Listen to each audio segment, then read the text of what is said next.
All right, let's just jump right into this. Andrew Tate.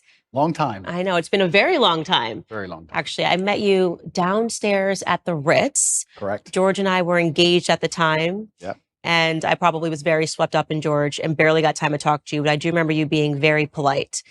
So it's interesting to fast forward to today, and you were very much in the UK circuit. Yeah. Now it seems like your celebrity is kind of really hitting the US market. They're kind of finding you for the first time, digging up a bunch of old clips, and there's a lot of pressure now on conservatives to say something really awful about you. There seems to be a pressure on everybody on all sides to say something awful about me. I kind of feel like I've been placed in a position where there's always someone attacking me new each day. But I guess I was built for it because it doesn't bother me like it should, perhaps. You seem to be doing pretty well given the circumstances. I know the truth in my heart, and I know that what I say is the truth, and I understand very well the internet and how it works. And I also think I'm perspicacious enough to understand there's certainly a degree of weaponized virtue and perhaps a degree of jealousy and perhaps a few other things that are involved in all of these attacks. I don't believe that people who sit and attack somebody for their past, especially something from so long ago, are genuinely virtuous. I don't think it's about virtue. I think it's about, well, I can get some clicks this way, or I can get some views that way, or he did the biggest interview ever, or whatever it is. There's certainly some other motivations. And I don't want to say water off a duck's back. I don't want to come across as arrogant. However, I do believe that since the dawn of human time, every single king with any kind of empire was constantly at war. And I think if you're going to become one of the most famous people on the internet, you're going to be at war. And you'd be a fool to become massively influential and then cry about the fact that you end up in constant battles. It doesn't matter if you're Napoleon or Charlemagne or Genghis Khan. There's always someone prodding the edges of your empire, trying to find weakness, see what a little bit of land they can take. And I think it's always been the same. And right now, I guess you could say, to a degree, I certainly have an empire and I'm massively influential. And there's a degree of, I wouldn't say jealousy, but there's certainly some ambitious people who are trying to damage it. I think that's what it is. So I did see a mashup clip that we're not going to show because I thought it was unfair. I will say that. Yeah. Only because there was no context provided to the clips. It was just an extract of something that you said that 10 years ago. Some of them were literally 10 years ago. Yep. Didn't know what year it was from, didn't know who you were talking to, didn't know what context it was. And I've been victimized online by something like that before, where somebody takes something abstract and says, well, this is what must be what she means, until they're provided the full context of the clip. Yep. And I also take exception to, I think, digging back 10 years. I don't know who could survive that litmus test. I'm 34 years old today. Yeah. 10 years ago, today I speak to my audience. I talk about, they call me puritanical. I talk about, not drinking. Yeah. I think the biggest change has been becoming a mother. Yeah. And it would really be unfair if we went and found Candace at 24 years old, liberal, dancing at One Oak, and said, well, look at these clips of Candace Owens. Fortunately, I had no cameras in my face 10 years ago. Yeah. You somehow did. So I think it's a bit unfair. I also think that some of the critique that is coming your way is coming from people who are well-intentioned, like they actually don't perceive, maybe perhaps, okay, this is 10 years ago, what the context is, has he changed since? So I will ask the question, and we are going to get into some of those clips. You said you're an open book. Yeah. How have you transformed? And I've seen changes just, I think, in the last 5 years. Yep. Who are you today? How have you transformed? That's a very good question. It's also very important when you talk about Candace from 10 years ago. The idea that you did something 10 years ago, which you would no longer agree with, is one thing. But the second thing, to come along to the conclusion that you now have no value to add to the world, would be massively unfair, right? Everybody changes, and that's fine. I'm not the kind of person who's going to sit and apologize for his past. I believe all's well that ends well. I believe we're humans and we grow and we learn. I'd be a fool and I'd be disingenuous to sit here and pretend I was sorry for something I did in the past. And I'm not going to do that. I'm going to be very honest to everyone at home. I've talked at length for a very long time about my history and the fact I used to run a webcam business, and I don't feel guilty for that. I know that's maybe what they want from me. I don't feel sorry for that. I've never hurt anybody. It has nothing to do with my current criminal case. Everybody who worked for me was very positive. In fact, my number one supporter is currently online, and my best lifelong friends and some of the letters I got in jail were from people who worked for me at that time. And I had a business, and I'm not going to sit here and try and pretend that I feel guilty or I feel sorry for that. I'm from a low income background. I did what I had to do to survive. And truthfully, all in all, being very honest, I don't think what I did was really that bad. And I want to say that. And I know people are going to lose their minds for it, but I didn't sell drugs. I didn't kill anybody. I mean, what did I do? I found a gap in the market and I helped some people organize some accounts on an internet website. That's what I did. And they're going to try and criticize me and crucify me for the next 100 years because of it, because of clips that were made 10 years ago. I think it's disingenuous, and I don't think anyone actually really cares about the virtue of it, because nobody who was involved in my life back then is complaining about anything. I think it's just an attack on me. And certainly we learn and we grow and we change, but it's very interesting how hypocritical the idea of looking at somebody's life over such a long period actually is. I mean, we can look at Donald Trump, right, who I'm a fan of. I guess I know you've had your ups and downs with him, but in the conservative sphere, he's pretty well respected. Donald Trump used to own the Miss Universe pageant. Are we going to criticize him? Are we going to crucify him? What about the girls he had in Miss Universe who decided to go on and do Playboy magazine? Is he a bad person now? Why? Now, that's not Christian values, right? People are messy and life is messy and nothing is completely clean. And this idea that you're going to find somebody and 10 or 11 years ago, they did something which might even be slightly distasteful, not even illegal, and you're going to crucify him forever. I just don't believe that's genuine virtue. I think it's just an attack. I do think what's happening right now is they are wrongly conflating you having run a webcam business, however long it was ago, to the criminal cases happening in Romania. And this is why I interjected in my voice when people were saying, he's not a conservative, he's not a Christian. I don't understand why Christians are giving him a platform. And I'm very sorry to interrupt. I'm very sorry to interrupt you. But yeah, I will say right now, I would never consider myself a conservative from that standpoint. Right. I'm a rational actor. I'm a reasonable person. I'm intelligent. I use my brain. And I guess that makes me align with many conservative issues overall, because the other side have lost their minds. I don't wake up and stand there as a conservative figure. I don't consider myself a conservative figure. I've just ended up aligning with them on a lot of core issues because I'm a forward-thinking, rational person. But I'm certainly not I don't stand up and say, hey, I'm a conservative. I'm not interested in whether the conservative want to embrace me from that perspective or not. I have no interest in that. I wasn't even particularly political until my recent debacle, where I realized a lot of things about the world and how avoiding politics will not save you, unfortunately. Yeah, that's one of the things I pointed out. I said, he's never said he was conservative. He is not identifying as a Christian. So why are we suddenly using that as whether or not a Christian, a conservative, can put him on a platform and talk about something that is relevant? And something that is relevant is whether or not you are being wrongly or unfairly persecuted by a government. Yeah. I have spoken on my platform after examining the charges against Harvey Weinstein. He's clearly not a conservative. He's about as far left as it really gets. Yeah. But that doesn't mean that I don't have an interest in whether or not he's guilty or not guilty, and whether or not he was persecuted because of a overtly political movement like Me Too. So I do not like that these things are being conflated, but I want to park that aside because we are going to get into your case and just stick with what you just said about the webcam business. So you say you don't have any guilt for it. I'm not sorry. I don't operate in that frame. I don't think it's an intelligent way for a man to go through life to say, I'm sorry. At a younger age, I did the best I could possibly do, and I did the best I believed at the time. And you grow from it and you learn. And perhaps there's times in your life where you look back and think, well, maybe I would have done this differently, because hindsight's always 20/20. But every rapper sold drugs. Like, you get to a certain stage in your career where you no longer sell drugs and you don't do it anymore, but that's part of the life journey, and life's messy. And I'm not going to sit here and apologize to any conservative who wants to sit me down and try and give me some moral high ground garbage. I'm not going to listen to it. I had a very rough upbringing, a very tough life, and it could have been so much worse in so many ways. I've done nothing illegal. I've never hurt anybody. Everybody who was involved in my life back then are massive supporters of me. And I think it's very hypocritical for someone to sit, look at a situation they were not involved in and don't understand, look at old clips taken out of context, and then tell me and a whole bunch of people who were in my life who were all perfectly happy that something bad happened and something wrong happened. I don't think that's genuine. And for that reason, I'm not going to sit and be preached to by these people who are imperfect themselves. Everybody's imperfect. And another thing that's really important, we talk about Christian values. I also think that I find it very interesting and ironic that I'm somehow the problem, and that these Christians feel like they need to come and attack me now in the name of Christian values. I think Christianity has much bigger problems than Andrew Tate in some old clips. I think they have much bigger problems that are happening in their churches on a daily. I think you can go to a Christian church in a lot of America and be very disappointed in what you've seen. I don't think I'm the problem with Christianity. And yeah, it's very interesting. But there was a webcam company, and I've talked about it at length on many different podcasts. I had a business. Many girls on there were perfectly fully clothed and would paint pictures or sing and dance and laugh. I've talked about this at length. I've had nothing to do with it for 10 or 11 years, and nobody was ever hurt.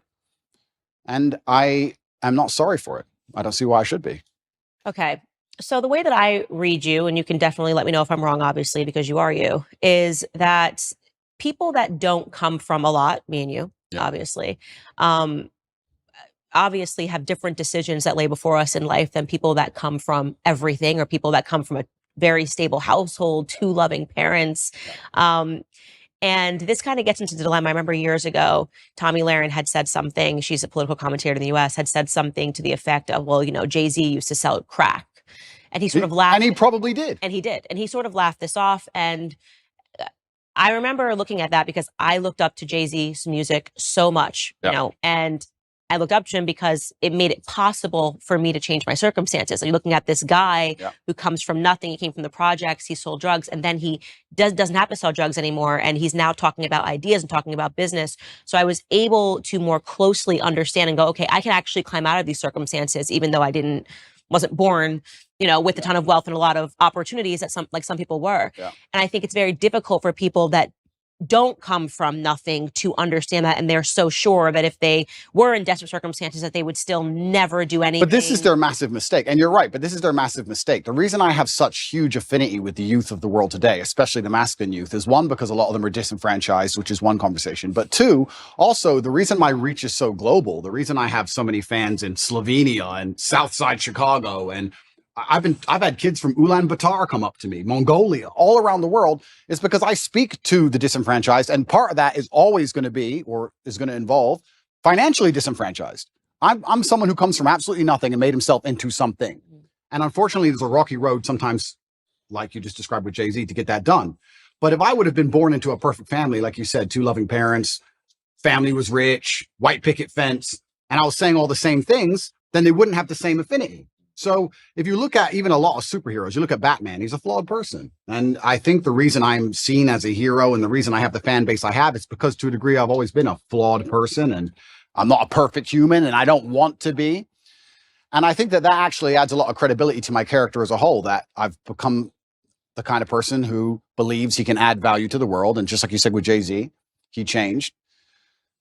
And the biggest thing for me personally, though, truthfully, and I want the whole world to understand this, I've been forensically analyzed by multiple different federal agencies from different countries for the last 17 months, analyzing every aspect of my entire life across the last 10 to 15 years. And what did they find? An old YouTube clip? That's the worst they could find. No sexual perversion, no drugs, no genuine criminal acts. They found something semi-immoral in a YouTube clip. And I would actually challenge anybody who wants to throw stones at me to go through the same level of scrutiny I have been under. And let's see what they find in your life. Because I guarantee anyone who's watching this right now, you sit there, you have a secret in your closet. You have a skeleton that you don't want anyone to know about, and they would have found it. So what's the worst thing that they found about me, considering I've been the most attacked man in the world for 17 months? An out-of-date YouTube clip? An out-of-context YouTube clip? Is that the worst? I think it's crazy that people aren't even sitting there and going, okay, this guy's been absolutely attacked and from every single angle, and this is the worst they could possibly drag up. Right. No, I agree with you. So the question I would ask you, though, because obviously you've moved away from that business, the thing I find to be the most interesting about you is that younger boys love you. Yes. They absolutely, like the 12, 13-year-old, 14-year-old. I have not come across a 12, 13-year-old boy who's not just an Andrew Tate stan. Yeah. And I think it's remarkable. It gives you a lot of power. And I think this is perhaps the interest that a lot of people have in you is, what are you going to do with this power, right? You have all of these boys, they believe in you, they stand up for you.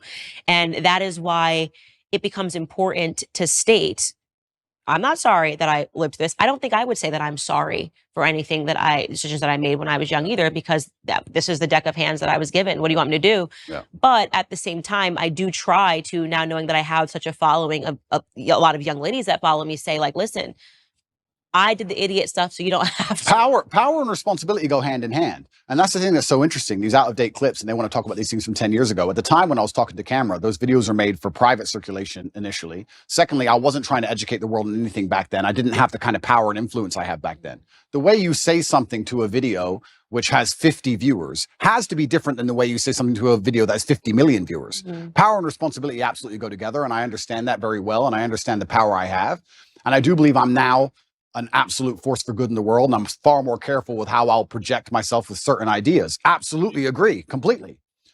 But that's the thing that's even so crazy about all of it. These old videos that everyone's so concerned about wouldn't even circulate if my haters weren't constantly trying to use them against me. They'd be disappeared into the history of the internet. I don't know where these things come from. I don't know where they were found. I don't know where they are. It's kind of crazy. A lot of people are making all these constant attacks on me, and I don't watch a lot of it. I'll have to be honest with you, Candace. I don't watch all of it, but a lot of the videos are so outdated. The only reason they even exist now is because my haters are so desperate trying to take me down. They don't have any concern for them being seen because they wouldn't be circulating them otherwise. So yeah, absolutely. Power and responsibility go hand in hand. And I do believe that I now have a huge platform, and with young boys, they're exceptionally interested in my case. I do believe to a degree I'm an anti-hero. I do believe to a degree that the harder I'm attacked, the more credibility is given to me in the eyes of my fans. I think that they see, everyone's out to get this guy. Everyone was out to get Batman. This kind of feels that way. And I do try and lead everyone down a good path and say extremely positive things. And I don't think anybody is finding any clips from the last 5 to 6 years which have anything negative in them. Right. I think you've changed. That's why I said over the last 5 years, I think there's been a seismic shift. And speaking to boys, like younger boys, I think one of the things that they're really suffering from, I get tons of responses rather unexpectedly whenever I talk about the topic of pornography on my show. And it's one of those things that, again, if you found Candace 10 years ago and you asked me about pornography, and by the way, this was actually implanted into my head from a health school, like from health education, where they would say pornography is healthy, people should watch pornography, people should engage in pornography, it's okay if you're in a relationship for you to watch pornography. And then I had a huge wake-up call when I spoke to Tim Ballard. He runs Operation Underground, and then I realized how closely pornography is related to human sex trafficking. Real sex trafficking, not TikTok sex accounts. trafficking. And yeah, we should talk about that because they are kind of stretching the definition of sex trafficking. In your case, I've taken a look at it. And what's remarkable to me is the amount of young men, and I would say from the ages of 18 to 35, that write in and say how much they're struggling with porn, how much they're struggling with pornography addiction, how they feel that no person is talking about the ills of pornography. Yeah. And so I just watched this clip of you this morning, sitting next to Adam, 22. You were ever interested in doing your first ever double penetration scene that me and Lena, I mean, I don't want to speak for you, but I feel like, yo, dude, would he be a suitable candidate? Andrew Tate, can I tap him in? I don't know. No. He looks built. Can I fill in real quick, Andrew? You're out, Aiden. We canceled you. You're not in this conversation anymore. Fair enough. Go ahead, Andrew. Would you, Andrew? Would you double penetrate her, bro? Would you do that, Andrew? Go ahead. Finish the answer. If we're all popped together, is that chill? There's absolutely 0% chance of that happening. And it's not because Elena is particularly unattractive. It's because she's married to Adam, and I have no interest in degenerate, pointless sex, and I have no interest in making a spectacle of myself or even just involving myself in anything which I deem to be overall haram and pointless. It's just not something I'd be interested in. There's not a single amount of money on the planet you could pay me to undertake. So you were very polite. I'm not going to be so polite. I thought he was an absolute degenerate.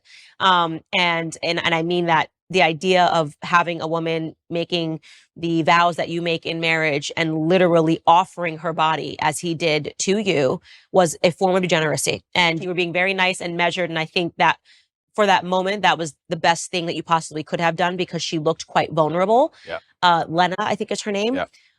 But how do you reconcile that now, right? You're in a circumstance like this. You're being polite. You did say I'm uncomfortable. You did say that I would never do this. And I think that was really important for you to say. But you're not the same person. I mean, how did you? Yeah. Even reflecting on it, it's so disgusting. He offered you his wife. It is pretty disgusting, and it's also pretty misogynistic because he didn't ask her. He No. offered her. I felt sorry for her, so I was very measured with my conversation with them because I felt sorry for her. I could tell she was nervous. She was swinging on the chair back and forth. She didn't want to be there. She felt extremely nervous, and I think that only a coward would berate a very nervous, very scared woman, even if she did something which I personally disagree with, even if I think Adam is personally, he doesn't align with my morals, because she was so nervous and because she was so almost afraid she looked. Mm-hmm. And I think she expected me to go at her hard. So I just felt sorry doing it. I just didn't, I couldn't find, maybe I'm getting soft in my old age, but I think she knows what I think, and I think she knows what the world thinks. And I think if I go at her too hard, it's just going to break her. And I don't really like the idea of her, you know, turning off the camera and bawling her eyes out. I think that God will teach her the lessons she needs to learn from her experience, both positive and negative. And I think that's God's job to do and not necessarily mine. But yeah, it was certainly uncomfortable, and it shows how degenerate the world is becoming. And pornography as a whole is simply just, I think it's an effect. I think it's a tool which is used to ensure that the male populace stays as docile as possible. I don't think that any of the things that are happening to the male population are accidental. I think that keeping us as docile as possible is very interesting for the people who are in charge of the world, because we're the warrior class. At the end of the day, it's going to boil down to the men who are going to stand up and actually do something about anything at some point in time.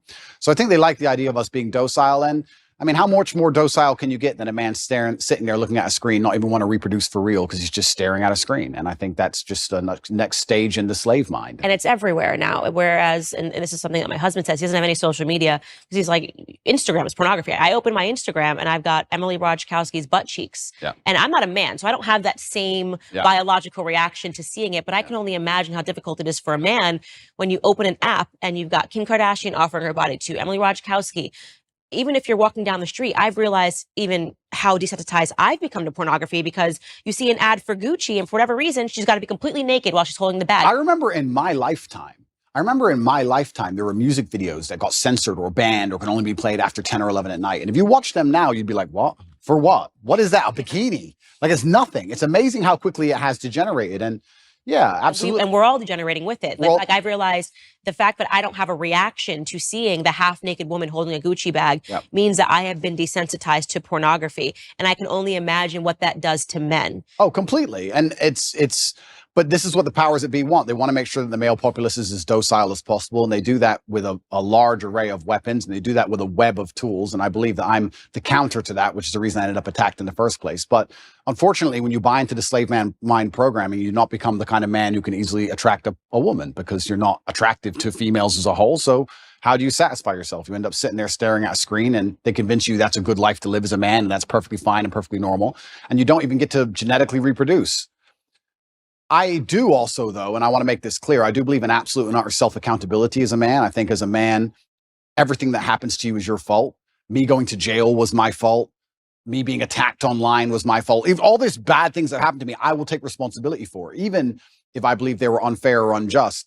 And I think that any man who's going to sit there and say, I'm struggling, he also needs to wake up and understand that if you're going to truly struggle to not click on a website, then you're going to deserve the terrible life you're going to live. And the devil or the matrix or whoever you want to call them are going to fill your life with temptations. They're going to fill your life with easy way outs that they're going to want you to take, because the good road is usually the hardest road. And if you're going to continue to fall for them, then you're going to have to suffer the consequences of that. So it's double-edged. It's certainly difficult that pornography is everywhere and men are struggling with it. But to me, what's even more upsetting is that these men don't have enough fortitude and enough mental strength to wake up and say, I'm better than that. Okay. But this is the thing, right? So I'm about to get started, Candace. Good, get started. This is the thing. But this is the thing, right? So when you attack a man's mental fortitude on one issue, you attack it on all issues. This is why it's done purposefully. To resist a slave mind, you need to be able to resist in the first place. How can you resist a slave mind if you have no physicality, you have no willpower, no ability to mentally resist anything? Well, then what you're going to end up doing, you're going to end up eating the bugs and watching the porn and sitting in front of your computer. And that's what they want from the people. So I think that it's actually all very interconnected. People come at me with the porn problem, and I get the same thing. Guys say to me all the time, hey, what are you going to do? What should I do? I struggle with pornography. And I say, that's because you have nothing else in your life in order. If you were in good physical condition and you had the money you were supposed to have and you had the mentality you were supposed to have, you wouldn't need it.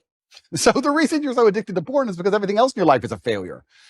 And yeah, it's certainly a complicated issue. It's a difficult one. And this is why they fear male agency so much, because when men truly wake up and decide to be the best versions of themselves, they're hard to control, because all these control mechanisms fall by the wayside. They don't want the porn anymore. They don't want the antidepressants anymore. They don't want the garbage anymore. And now you have a whole bunch of men who actually want truth and honor and respect, and they want to live for something. And then what are they going to live for? They're going to want to be brave. They're going to want to do the right thing, regardless of how dangerous it may be for their own personal circumstance. And that sounds like a difficult population to enslave. And that's what's scary. So how do you reconcile, first off, how long ago was your webcam business? Yeah, so I stopped having any involvement with it. I think 8 to 9 years ago, I stopped. It was a long time ago. It was at the early stages of the internet. And I'll explain it one more time for people. I've explained it already at length, but I'll explain it from the beginning. I had a company. I was fighting at the time. And on a side note, I actually want to make this clear. We talk about things people have done in the past for money. I beat people up for money. I hurt people for money. I don't often tell people this, and I think it's the first interview I've mentioned it in. There's a person who can never walk the same again because he fought me. I've had 87 professional fights, and I did my best to kill people. You're going to sit here and talk about what I did for money. I literally hurt people for money. And so I'm not a perfect person. I'm not sorry for my kickboxing career or my cage fights. I'm not sorry for any of it. I had bare knuckle fights. I'm not sorry for any of them, right? I was a person who had to pay the bills. I lived the life I lived. I used the tools I had. And I ended up opening a webcam company where girls would sit on a laptop and they would talk to guys on the internet for money. That's what they would do. The girls would sit there fully clothed or a bikini. Some of them would paint pictures. Some of them would sing songs. It's very similar to Twitch is now. Twitch is almost more sexual than the sexual websites were back then. I helped the girls set up accounts. We worked together. I helped them become as popular as possible. And everybody made money and everybody was happy. And nobody is complaining about it. Nobody's upset about it. None of the girls who worked for me are upset about it. The government aren't after me for it. It's perfectly legal. Nothing's wrong with it. There's just a whole bunch of people who now think that they can take the moral high ground against me because I previously ran this company. And I think I can anticipate the question you're going to ask. How do I reconcile with the fact that I used to produce pornography or degree pornographic content? Now men are writing to you like, how do I? And now men are trying to escape it. Yeah.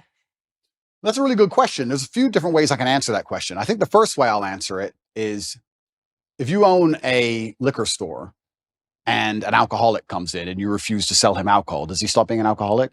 No. He just goes and buys from someone else. So that's the cop out answer. The cop out is, well, these people who are addicted are always going to be addicted regardless of whether I did it or not. So that's the cop out answer. But the second answer I can give, which I think is more detailed and probably more nuanced, is one, I intimately understand the relationship between men and these websites. I've had and seen men give away their life savings to girls they've never met. I've watched and I've seen it. And I actually think a lot of the insights I give, a lot of the things I tell the world about the mental health crisis, about men being so constantly lonely, about how important it is to build yourself into a high value man, about how money alone is not enough. I explain all these things. A lot of these are lessons from the webcam days. I saw dudes who had a whole bunch of money, no other attributes, and they ended up on these websites spending hundreds of thousands of dollars because they didn't have anything else. So I think I learned a lot of important life lessons, and I do my best to try and pass them on to people.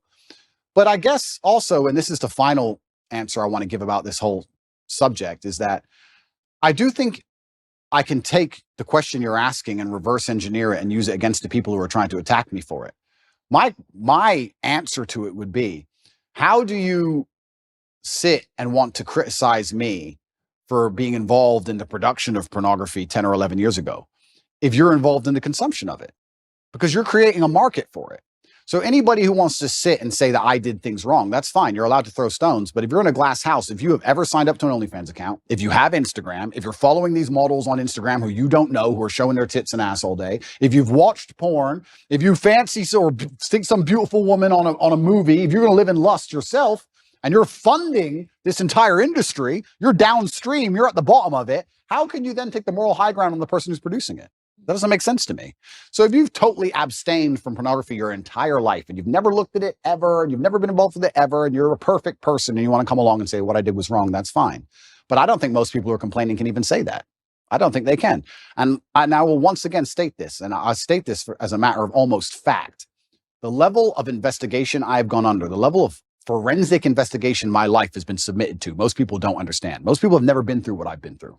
They've not had their entire life forensically analyzed, every word they've ever said, everyone they've ever spoken to, every WhatsApp chat, everything, head to toe by federal agencies for the last 10 years. And the most they come up with is that I ran a webcam company, which I've already admitted to. That's it. Take these people who criticize me and see how many porn websites they've been on. Get their laptops, see the they've Googled, see who they've spoken to. Like, it's all massively hypocritical. I do understand that some people would hear that and go, oh, you know, he's a bad person, etc. I don't think I was a bad person. I never hurt anybody. I think I could have done much worse things. I know many people from my circumstances who did many things worse than what I did. And all in all, I'm not going to sit and pretend I'm sorry for something I'm not sorry for. And I just want to make it clear to the world that, like you said, people come from different backgrounds and people grow and people change, etc. But I also look at the world in a different way. I think that we're all constantly doing our best I think I'm doing the best I can right now. When I'm 55, I might watch this interview and think I'm an idiot, right? And I think we're all constantly doing our best. And I did the best I could do at the time. And I don't think it makes sense for me to hate past me for doing his best. I just don't think that's a very constructive mindset. Yeah, I think it's really important for conservatives, people that identify and say, I'm a conservative, to recognize that the people, it's not people that are perfect that are bringing people over to our side. I was not brought over to conservative principles by people preaching at me and telling me how perfect their lives were. It was actually people that were much more broken that led me here. Which is fascinating. I got interested in business because of Jay-Z. Yeah. I criticize him all the time now about things that he does. But you're not. I got interested, in Kanye West, him doing a Christian album and things of that nature. You need people that are flawed. You need people that are real. This is the thing. I'm not particularly political. I didn't consider myself particularly political, but it looks like I'm kind of ending up there. And like I said, I'm a realist, which puts me on the conservative side, and I'm not stupid. And I understand very well about the world and propaganda and what they're trying to do to us. So you end up being a conservative by default. But you're a real person if you have flaws. If you want to sit and tell a disadvantaged youth growing up in the south side of Chicago how he's supposed to live his life from your perfectly manicured garden and your white picket fence, you're not going to get through to that person. They don't care what you have to say. It actually becomes a bit of a turnoff. Absolutely. It's like those are things about me that I don't think will ever change, which is why I get your following. I get what people like about you. It's why you say the disenfranchised follow you. And I think it's important for people to understand that. Like, there was no way, and I still have no respect for her at all, but it's why I snapped so hard at the Meghan McCains. I'm like, who the hell are you? What have you done in your life that you think I'm going to take advice? What, you've just been someone's daughter, right? What have you worked for? Absolutely. What have you survived? Tell me something that you lived through in your life that was a struggle. You can't. Yeah. Because your life has been perfect. And so I think it's so foolish to think that I'm going to take a lesson, that I'm more likely to take a lesson from a Meghan McCain, who I don't even think is a conservative. I think she's just a rich girl and got rich in way worse ways than you got rich. What was daddy doing overseas? Yeah. And that's a really amazing point, because we can also look at that, right? Conservatives will sit here and attack me. There are people who are making millions from blowing children to pieces. Yeah. Like, let's get the world in perspective here for a second. But it's cleaners. They didn't get their hands dirty. Of course. Yeah, I totally agree with you. And that's why I am never the first to bark when someone is suddenly assessing someone's entire life. I'm like, look at you are literally built on the backs of dead Iranian children. Absolutely. And I'm standing up here also, and I want to make this very clear. Like, I've not tried to avoid this judicial process. I've not tried to run away from anything. I'm standing here saying, if I've committed a crime, put me in jail. And if I haven't committed a crime, what can you say I've done? You could argue it was slightly immoral, perhaps. But I also, to a degree, maybe I'm a libertarian, I think if 20 people or 30 people get in a room and they all agree to do something and it makes them happy, then they should be allowed to do it. If nobody's hurt, nobody's upset by it, then they should do it. And perhaps that does make you a libertarian. If 30 full-grown men decide to go into a room and be gay, and they want to be gay, then they should be allowed to go be gay. You're 30 men, you're not hurting anybody, it's what you want to do. If you want to wear red t-shirts, wear red t-shirts. If me and my brother had 30 people, we all got together and everyone made money and everyone was happy, who's others to come along and criticize and say people are victims, people are upset, this is wrong, this is bad, etc. So, yeah, you're completely right. It's amazing how people throw stones and how imperfect everybody is, truly. And I think the best thing you can do as a man is obviously learn your lessons from your life and try your best to pass them on. I feel like I'm doing that to the best of my ability. But also, another thing that conservatives is going to blow their minds, is going to really upset them. What they don't understand about especially the strength of my message is that, to especially the young boys of the world, I'm cool. I'm cool. And I know they think that doesn't matter, but if you want to sit behind a desk and go, the Republican Bill 304, you're a dork, so no one gives a shit, right? You're a nerd. I've got the big cars and pretty women, and I live the lifestyle. If you want to really capture the youth of today, you need to get some kind of affinity with them. They need to at least want to be you to a degree. You need to at least be their hero to a degree. This is where liberalism wins. I don't think a lot of conservatives understand that liberalism's sexy. You do drugs, you run around, you burn stuff. It's cool. You get a party. Because what do conservatives do? Stay home, stay home, stay home. It's boring, right? At least what they don't understand is that conservatives will sit there and go, he's a terrible role model because he has all these pretty girls in this fast car and he's a materialistic. That's the reason I can actually help the world. That's the reason young boys will listen to me. You said it yourself, 14, 15-year-old boys, they'll look at my life and go, okay, I want to listen to this guy. They don't want to listen to me if I sit behind a desk and read Republican Bill 308. I don't read that crap. I don't know. And they don't care. I agree with you. I mean, I think one of the criticisms that I faced was that I care too much about culture on my podcast. I'm like, culture is interesting. Culture is what is changing minds and changing hearts. 100%. So if you don't want to compete with liberals in the cultural space, then what are we doing this for? 100%. Right? What do you think the young kids, do you really think that they're, like you said, following a Senate bill that just hit the desk? Or do you think that how you convey that to them and how you're talking about ideas actually matters and culture matters? And it's something that conservatives gave up many years ago. And they wonder why they lose. And then we call it Trump was cultural. Trump was cultural. Yeah. Trump was fake news. Yeah. Trump was a hero.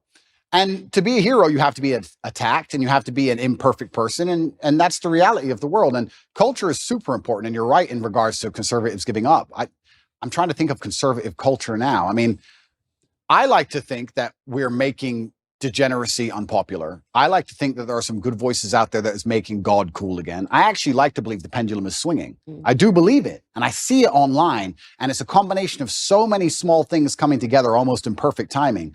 But it is cultural. You need a cultural shift that moves away from this insanity.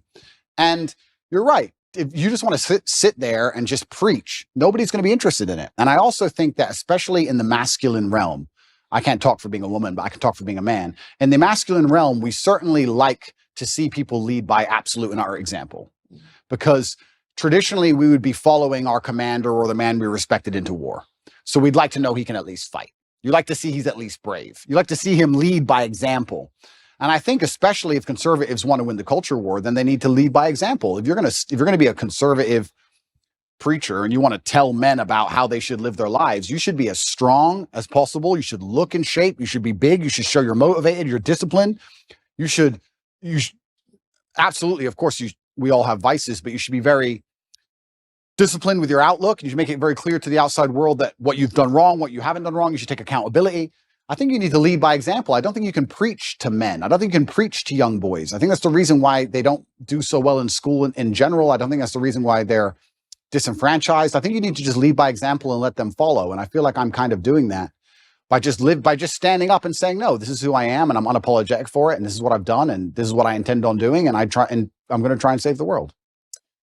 So I want to shift gears here and talk about your dad, because I'm quite fascinated by your dad. He passed recently. Yeah. How many years ago? 9 years. 9 years ago. Yeah. But wow, just wasn't at all what I was expecting. A chess champ, served the country. His name was Emery. Yeah. Really interesting to talk about just, I guess, your upbringing with him as this chess champ. How did he get into chess? Yeah, I do believe I had the best father on the planet. A lot of the things I regurgitate are regurgitated from him. A lot of the things I say, he literally said to me line for line. I believe that he was very morbid in his approach to life, and he wanted me to understand that he will not be here forever. And he wanted me to understand that when he is gone, I had a duty to fulfill. He talked about dying a lot, which I guess is kind of unusual, but he would, even though he was relatively young. He died when he was 58.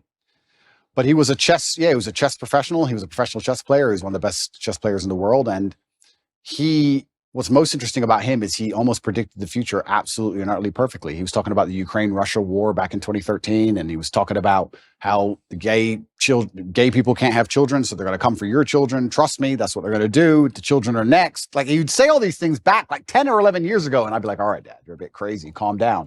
But I guess when you're a chess player, you see the future. And he raised me with absolute accountability, and he certainly raised me and Tristan to be. He understood what the world expects of men, and he raised us to be strong. And even when we were in jail, my mother would call, I'd speak to her on the phone, and she'd say, how are you doing? And I'd say, oh, don't worry. And she would say, yeah, Dad raised you for this. Like, we were always raised to be warriors. So I don't think I could have possibly ever had a better father. I'm going to miss him forever. And I think the best thing I can do is be the best version of myself to give honor and respect to him. And I think that's the best thing. Where did he pick up chess? It's quite unusual. He's American. He was American. Yeah. Black American. Yeah. I don't know too many Black American chess players, full stop. Yeah. Where did he pick up chess? He taught himself. And he just read a couple books. I think he read 3 chess books and ended up being one of the best players in the world. And it's incredible. It's incredible. But it's actually interesting when you talk about, we were just discussing affinity and how people are imperfect people and how it allows you to actually teach things better. My father, towards the end of his chess career especially, made most of his money teaching chess in inner city schools because he's a big Black guy. So the children would be like, okay, I'll listen to this man. You're right. So it's amazing how affinity is real and coming from a certain socioeconomic background is real. And, we all talk about how ridiculous racism is, but also to a degree, pattern recognition is real. I look like him. I can be like him. These things are real. So yeah, he did fantastically well in terms of teaching, especially disadvantaged children. And he taught himself, and I wish I had his mind. I'm not nearly as intelligent as he was. I wish I was. You gotta be real smart to be a good chess player. You've got to be better than smart. I actually think you go beyond the realm of smart into I wouldn't say he was on the spectrum, but you certainly get to a new level of socio interactions. Do you understand? I'd go to chess tournaments when I was a kid, and everybody there would be a world level chess player, and everyone was a bit strange, a little bit.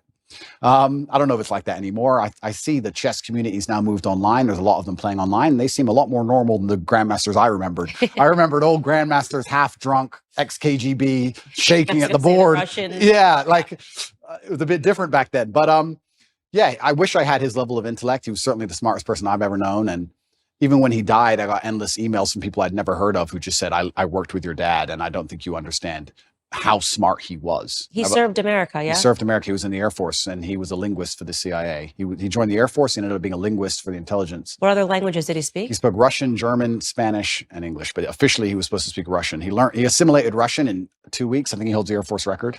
Okay, so he's very smart. Yeah, super ridiculously smart. Yeah. I got an email from somebody when he died, and they said that, I just want to send you an email. You don't know who I am. I was serving with your father in the armed forces. You tell everybody your dad was smart, and they're not going to understand how smart he was. And I want to give you a quick story. I was living with a Russian woman, and I already spoke Russian conversationally when I began the Air Force training to learn Russian. Your father knew nothing, didn't know the alphabet, didn't know nothing. And within 2.5 weeks, he was correcting everybody, including the professor on Russian. Yeah. So like he just read the dictionary. I saw my dad sit there and read a dictionary, just read it. And that was it. Yeah. It's like photographic memory. Like he was on a spectrum. Yeah. Something else going on. Yeah, something else. The little X-Men. Emery Tate was his name, and everyone called him E.T. He was tough on you. E.T. He was certainly tough on me, and I can't express enough how grateful I am for that.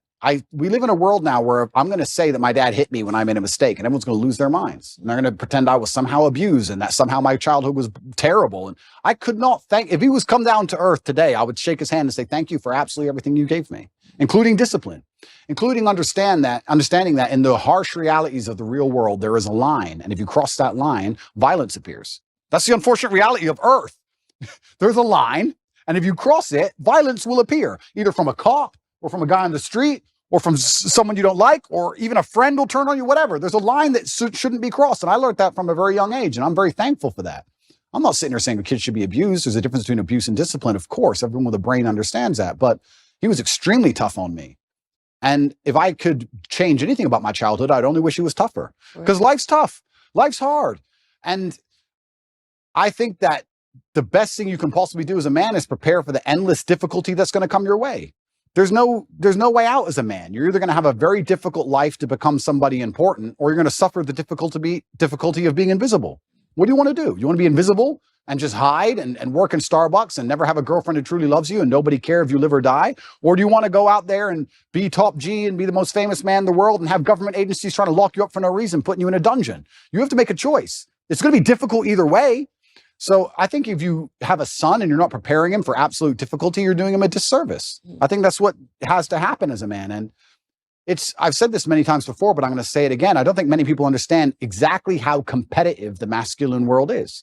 Men are constantly in competition with each other. We always have been. We used to go to war and fight and kill each other. I guess in some places we still do.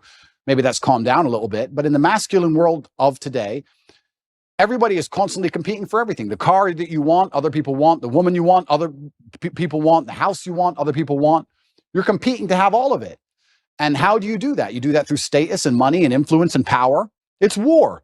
I don't think many women realize that when two men even meet each other for the first time, it's like an unspoken, maybe tiny bit at the back of the mind. There's a tiny analysis of, could I fight this man? Yes. That's real. It's super real. You go up and say, hello. He's more than a one-punch issue. It's it. Oh, he's one punch. She's one punch. He's 3 or 4. That's the reality of the masculine world, because we've evolved, if you believe in evolution, but my views are mixed, but we've evolved to be in this position where we're constantly analyzing possible threats and we're constantly analyzing people who perhaps are on our team or snakes, etc. And I think that not many people understand exactly how brutally competitive the masculine world is. And I think the worst thing you can do for a son is just to raise him in a bubble. My dad, I'll say it here, people lose their minds. My dad used to just randomly push me over. I'd be like 3.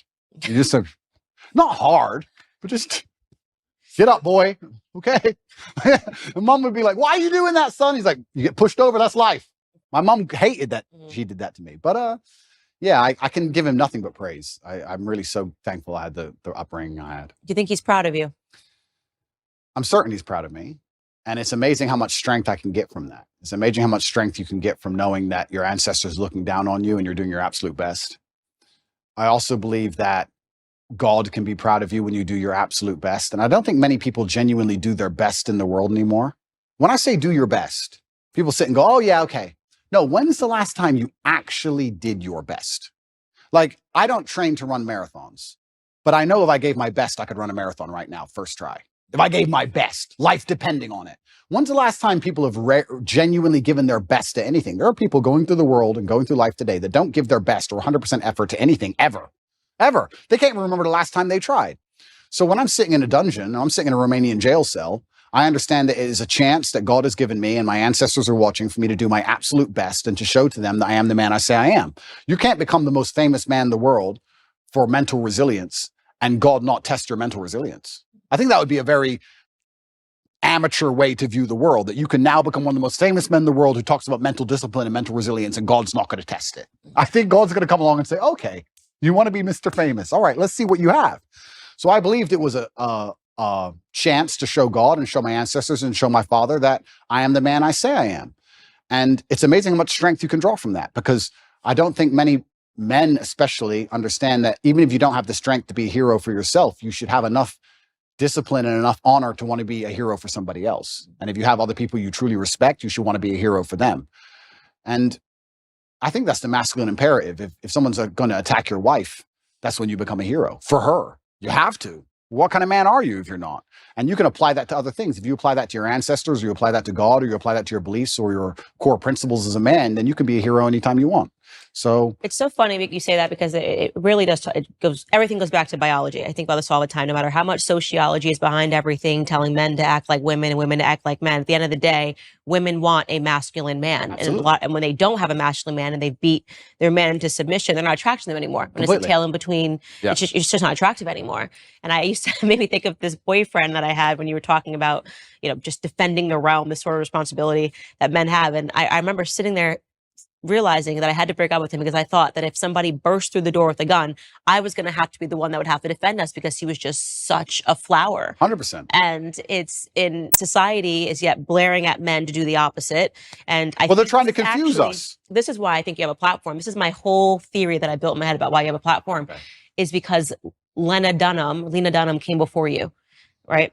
And I think that for years, men were told to act like sissies. Yep. Men were told to put your tail between your legs. That was the message, the agreed upon message that came with, Hillary Clinton running, the Me Too movement, all of these things where men were basically told that if you have a masculine instinct, you're guilty. Yep. And then inevitably, because there is an equilibrium in this world, because there was Lena Dunham's, because there were the Taylor Swifts, because there was the Girl Squads, eventually what would have to happen was that it was going to have to be evened out by someone saying, no, F that, be a man. Yeah. And I don't feel guilty for being a man, and I don't think any man should. No, I don't think so either. And I think that the most annoying thing about all of this is just how genuinely hypocritical it is, because there's all this feminine movement and we don't need men and men don't matter, etc.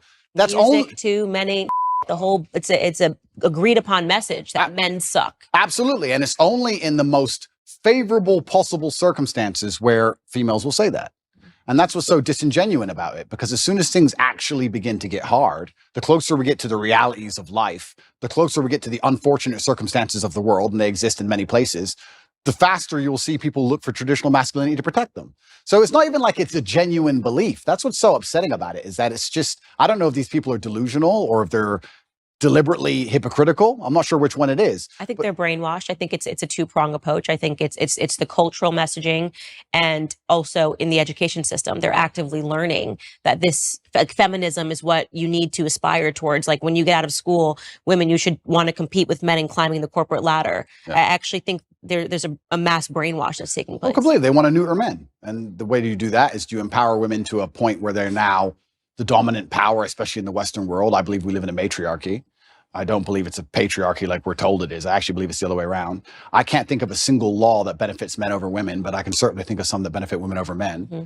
I think it's very dangerous to be a man in the world today. I think that if women want to destroy a man, it's extremely easy to do. We can look at my current scenario and situation I'm in, and many other men are in the same scenario. I can't think of many examples of a man falsely accusing a woman of something and her losing her entire life, where I can certainly think of ones the other way around. So yeah, they want to turn men into eunuchs because their intention is to make us all slaves. And I say that and it rolls off my tongue and people just hear it and they don't actually think about what I'm saying. Their intention is to turn men into eunuchs because they want to make us all slaves. I want you to actually understand exactly what I'm saying to you, because at the bottom line of revolution has always been young military age males, and they don't want them to have enough balls or enough forward thinking or even enough care for anything outside of themselves to do something about it. Another thing people don't understand is that a lot of these attacks and a lot of things they're trying to do with the culture, especially, they're trying to inject such innate selfishness inside of people that they don't really care about anything that happens outside of themselves. Because then it's very difficult to give a shit about your community. It's very difficult to have any kind of genuine care about your town or your country or an issue. No, they just want you to be self-absorbed, semi-depressed, because depressed people don't fight that hard, watching porn, living inside of your own mind, convinced that somehow you're oppressed for some reason, on the internet typing tweets. That's what they want you to do. And they're going to try and keep you there. And genuine masculinity, yeah, to a degree it's protective, and to a degree also it has parameters. You can't be a man who doesn't say no. You can't be a man who doesn't have standards for himself and for people around him. I'm got labeled as ultra misogynistic because I believe that a man should have standards in his relationship. I believe a man should avoid dishonest people, male and female. You should avoid, if you're a dishonest person, if you lie, if you're going to deceive me, it doesn't matter if you're a man or a woman. I don't want to have anything to do with you. I was sitting talking on a panel show saying that women who are dishonest and promiscuous are not the kind of woman I'd ever want to associate with. And I was labeled misogynistic for that. So it's crazy how they'll attack you, and they'll attack you so violently and so endlessly and repeat it so many times in a bid to beat your soul down. That's what they want, especially from me. I truly believe I'm the number one prize for them to get. If they can get me to just give up. If we can get Andrew Tate to just give up, being a man's bad. Come on, Andrew, say it. And it's like, it's dangerous, one thing, but it's actually genuinely also sad. When I analyze the situation in the world we're in today, part of me feels sad that we've ended up in this place where the people who are in charge are so evil and their plans are so heinous and the consequences so dire that they know they can only implement them if they genuinely remove the warrior spirit from every man on the planet. Yeah. It's kind of sad. And the warrior spirit is really important. And it's something that I speak about a lot, that men need to go be men. Even in the capacity of my marriage, my husband needs his guy time. I need my girl time. Yep. The masculine and feminine, it's very important. The fact that my husband hunts and shoots and does these things, that's very attractive to me. Yep. To know that if the grocery store is faded away, that he could go catch dinner. Absolutely. You know what I mean? That he knows how to skin an animal. Absolutely. And they poison that. Look at the hunters. Look at the way they view hunters. They look at people in the South. Yep. This is why they know how to ranch. They know how to farm. They know how to survive on their own, which is why they start to poison that mentality, which is why I think it's really important that you're speaking to young men about why it is okay to be a man, giving them permission to be a man in a capacity that I can't give them that permission. The same way that I try to give women the permission to know that don't allow them to delude you to believing that this is femininity. It is not femininity, Lena, to have your husband offer your body to another man on camera. That's the poisoning. They teach women that this is sexual freedom, that this is sexual liberation. Yeah. I looked at that and I saw a slave relationship. I saw a master offering his slave to another person because he was just so, I just love Andrew Tate. Would you like to see with my wife? I would be okay with that. That is horrific. That is not femininity. That is not masculinity. Correct. I absolutely agree with you on that point. You're totally right there. And I think that's probably one of the most misogynistic things that have happened on the internet in recent times, but perhaps they're on the right side of the political spectrum. I don't know which side they're on, but if they're on the correct side, you seem to get away with things. But it's very interesting what you're saying about your husband and fishing and hunting and stuff. I completely agree with you. And there's another thing about masculinity as a whole that I don't think that a lot of people want to address, but it's something that's certainly large in terms of my following. Because if we break down, if anyone's watching this now and they're trying to understand why is Andrew Tate so popular? Well, I believe I speak to the base instincts of Base instincts. 100%. base instincts. And one of the base instincts also for men, I don't think a lot of people understand, is to a degree is peacocking and showing off to a degree. And I do that fantastically. But it is. And if you look at men of old, and they used to conquer, and they'd wear a feather from the man they killed, or a piece of gold they stole. There was always that degree of flexing, showing off. And I think it's being unapologetically masculine and saying, yeah, I'm a big, successful man, and I can afford all this stuff, and this is who I am, and I've worked my ass off, and this is what I have, and I'm not sorry about it, and I'm dedicated, and I'm hardworking, and no, I'm not. I don't feel like I should have to cower or hide or apologize to the world for any of these things. And I think that's the reason why a lot of men find affinity in my message. And you're right. Baseline masculinity is being attacked, and women naturally don't find it attractive to find a man who's not that way anyway. But baseline masculinity is being attacked because they want you absolutely not dependent on the government, so that the government can decide whether you eat that day. And I don't want to be a pessimist, but I still think in many ways, almost with technological advances, it's going to be very difficult to resist. I think it's actually scary. I don't know how the world's going to be in 100 years from now, but I don't know if there's going to be much freedom left. I don't know about you, but when I look at the things they're doing with CBDCs and electric cars and the way the currency is going to change, it's going to be very difficult to resist without literally starving to death. So I don't know what's going to come. So learn to farm. Learn to farm. Hunt, that's learn right. To shoot. Don't let them convince you that's somehow racist and sexist and backwards and veganism. Like, you better learn to do all of those things. Because we need men now more than ever, right? Yeah. And also I do believe, and this is going to get me called misogynistic, but I'm going to say it anyway, I do believe we need masculinity, especially in the households, because I believe that women are more emotionally led and men are more logically led. It's true. And I think that the propaganda machine and the news machine primarily uses emotional arguments as opposed to logical arguments. And women fall for the emotional arguments. So if you have a woman who's in charge of the household and her man can't resist her commands, and they put on the news, be afraid, COVID's going to kill everybody. She gets afraid. Now you have a whole household of people with masks on, 8 vaccines, and down the insanity hole. Whereas a man with logic would sit there and do exactly what I did and said, look, all right, let's calm down for 2 minutes. Let's just wait, because the news lies. So let's just wait till Wednesday before we start taking injections. Let's chill. So I think also masculinity is needed, because what they're going to do when they try and make us all slaves, they're going to use emotional arguments.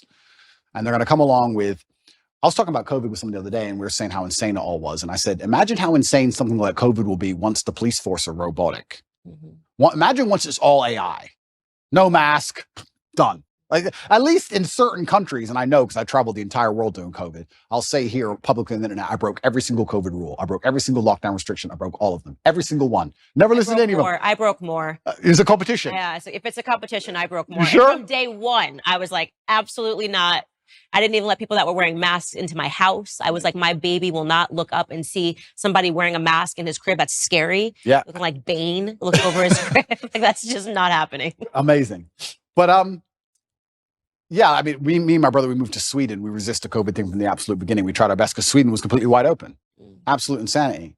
But yeah, even to the COVID thing, if you look at it, the emotional argument that was used and how they controlled the world, and they're going to use emotional arguments to control us with everything. I talk about the police force being AI. What they're going to eventually do is say, cops shoot people, humans make mistakes, cops are racist. We're going to give you robot cops that never make mistakes, because cops are racist and cops can make mistakes, but these robots never make mistakes ever. And then once all the police force are completely robotic and they've removed all our weapons, you think something like COVID 2.0 isn't coming? You think you're not going to be locked in your house? You think they're just going to let you live in peace and walk around outside? Are you an idiot? And they're going to do all of this with emotional arguments. They're not That's gonna why do it they with want a logic. matriarchy. Absolutely, because with a matriarchy, you can affect it with emotionality. You can sit there and say, the planet is dying. Don't you care about the trees? Give us all your money. And people will sit there and go, oh, yeah, I do feel bad about the planet. Okay, it's just an extra 18% tax. And they can fall for it. So emotional arguments are how you get your way with anything. If you give me somebody, if you put somebody in front of me, I can convince with an emotional argument. I can convince them almost anything. Almost anything. Logic is much harder to do. So we need masculinity even in the household. And I'm just talking about baseline masculinity of just the logic and the rock solid self-assurance to sit there and say, no, I'm in charge of this house. Let's all just calm down. Well, let's not get emotionally led by this news channel. And let's be very smart about what we do and how we react to things. And that's why it's under attack. And I think I talk about revolutions and I talk about men being the military age males who are going to eventually stand up, etc. But I'm not be doomsdays about anything. I don't want to get arrested for any accusations. But even just having a masculine essence in a household makes the whole household harder to psyop. I truly believe that. And I can just think of COVID, and I use it as an example because it's the most recent large psyop they've attempted on us, where the amount of people I saved personally, I must have saved 200 people's lives from that vaccine. Me personally, just because me as a man, they'd come to me and go, I want to travel. And I'd say, listen, I don't even have time to explain to you, but have I ever been wrong? No, don't get it. Okay. A year later, they're like, I'm so glad I didn't get that. I'm like, I told you. Like, it's amazing, like what a masculine essence can do. So that's another reason it's under attack, because if they can remove the masculine essence from society, well, now you have a society. Imagine a society where you can control purely with emotional arguments. We're almost there. We are in a matriarchy, and this is why they accuse me of being an internalized misogynist, because I'm able to think through and acknowledge the flaws of what happens in society when women get power. And if you want to know what happens, look around you. Women fall for emotional arguments the entire time. Show us a commercial, show us. It's so sad. And before they get to the rational aspects of it, they're already invested emotionally. And I think that virtually every societal ill that we are facing today is because of women. And I think the greatest recent example of that is the Bud Light controversy, because, trans people were just playing dress up as women, invaded every women's space, and women said, oh, but I feel bad because it's how he identifies at the inside, without thinking through the fact that you're quite literally disappearing yourselves, right? Absolutely. You're quite literally saying, I will cease existing before I let this grown man who's wearing a wig have a bad feeling. That's insane. That is a patently insane emotional conclusion to come through. Yeah. Then Dylan Mulvaney sipped one beer, and Kid Rock was out there with an AK and Bud Light collapsed because men said absolutely not. And I give that example because women need to realize how backwards it is that it took men to stand up to say something was wrong when it was so obviously patently wrong. Yeah. Nobody cared for years until men stood up to it. So yeah, completely, because it's emotional arguments. And if we also analyze, there's certain things that women can do so much better than men. I said this the other day. I was saying to my brother had his daughter here and my niece was here. And I said, isn't it amazing? I found this amazing. I said, isn't it amazing the patience a mother has with a toddler? I'm like, she's been listening to Peppa Pig for 4 hours. I would lose my mind. I couldn't do it. I simply couldn't do it. So women have this emotionality, which is so fantastic when it's properly used, when it's put in the place it's supposed to be. I would never drop my child off to a daycare full of men. Would you drop your 3-year-old child to a daycare run exclusively by males? No. It'd be weird. It's just something about it is weird. I wouldn't trust the men not to lose their temper with the kid. I wouldn't understand why all these men want to be around these children all day. It would be a very weird scenario. So we all understand innately our gender roles, innately on some level. So women have a fantastic superpower when it's properly used. But like everything on earth, if you have a superpower or any kind of power at all and it's put in the wrong direction, it can be destructive. Water, if it's going through a dam, can power a city. If it's not going through a dam, it's a flood. So we have all this emotionality put in the wrong direction, and now they're in positions of power or whatever, or they're controlling the culture, or they're controlling how households are run, and they can fall for these emotional traps, these very simple, basic emotional traps. It's for grandma. The most basic, dumb level. And I sit there and say, grandma's 98. 98-year-olds die. And I'm not saying she should die. I'm saying 98-year-olds get sick. Who said it was COVID? Prove it was COVID. She got the flu last year. Like, what? Have you lost your mind? But grandma. Which is funny because I think the average life expectancy is 73. So if they've made it to 92, they've done great. They've done great. Absolutely. And I said that, and people thought that was so harsh and so mean. Because there you go. Harsh, mean, emotionality. Yeah. And emotionality is used against people, which is also why they don't like stoicism. Is why when you have a man who's hard to emotionally affect, they also see him as a threat. Mm-hmm. I've had it from a lot of people. I've had some of the hate mail I've got, and I get a lot of. I probably get about 10,000 emails a day. I'd say about 9,000 of them are support, and 1,000 of them are fervent weirdos. And the weirdos are like, "You're a psychopath because all this is happening to you. You don't even care." It's like they're threatened by the fact that I'm stoic. They're threatened by the fact that I won't cry and lose my mind over it. They're like, oh, he has emotional control. He's a threat, because then they can't lie to me. They can't psyop me. And they want you to be emotionally incontinent. And this is another thing they're teaching men. They're teaching men to act out your feelings. Well, why are they doing that? Because that makes you an emotional person and you're easier to control. They don't care that that damages society by extension. Because when you tell men to act out their feelings, that's why you get school shooters. That's why you get rapists. That's why you get murderers. Why does somebody murder someone? Because he's mad. He's acting out his feelings. He's not a very stoic person if he goes, I hate you, bang. Right? So they're teaching all this emotional incontinence in men, trying to pretend they care about society. It's destroying society in real time. They have no interest in actually preserving anything that's important about masculinity. And the only reason they're doing it is because that allows them to use emotional arguments. Now they can sit and say, okay, these men act out how they feel. So let's make them angry and they might riot. And let's make them riot on this street. Let's leave some bricks on this street. You understand what I'm saying? It's all absolutely utterly done on purpose. And it's kind of amazing to me that nobody sits there and understands the best way you can rebel against the slave mind and resist the matrix is just to be the kind of person who uses logic, is stoic, is emotionally controlled, is physically strong because a strong body is a strong mind, who refuses to be told or labeled as something. You can't label me as a depressed person. You can't label me as some kind of disease or some kind of personality disorder. You can't label me a color. I'm Andrew Tate. This is who I am. I work hard for my last name. I understand what's right and wrong. I'm going to do my absolute best. And that alone in and of itself is an act of rebellion against these people. Society really started going down the drain when we started getting into mental health awareness. And this is maybe one of my most controversial viewpoints, but I say it over and over on the show. Everybody needs a therapist or talking about their feelings. The truth is that every feeling you have isn't valid, doesn't need to be explored. Sometimes you just have a wacky feeling and you need to just let it go. And because my grandfather was such an impact on my life, strongest man that I've ever known, didn't shed a tear at my grandmother's funeral. They were together from the time he was 17 years old until her dying day.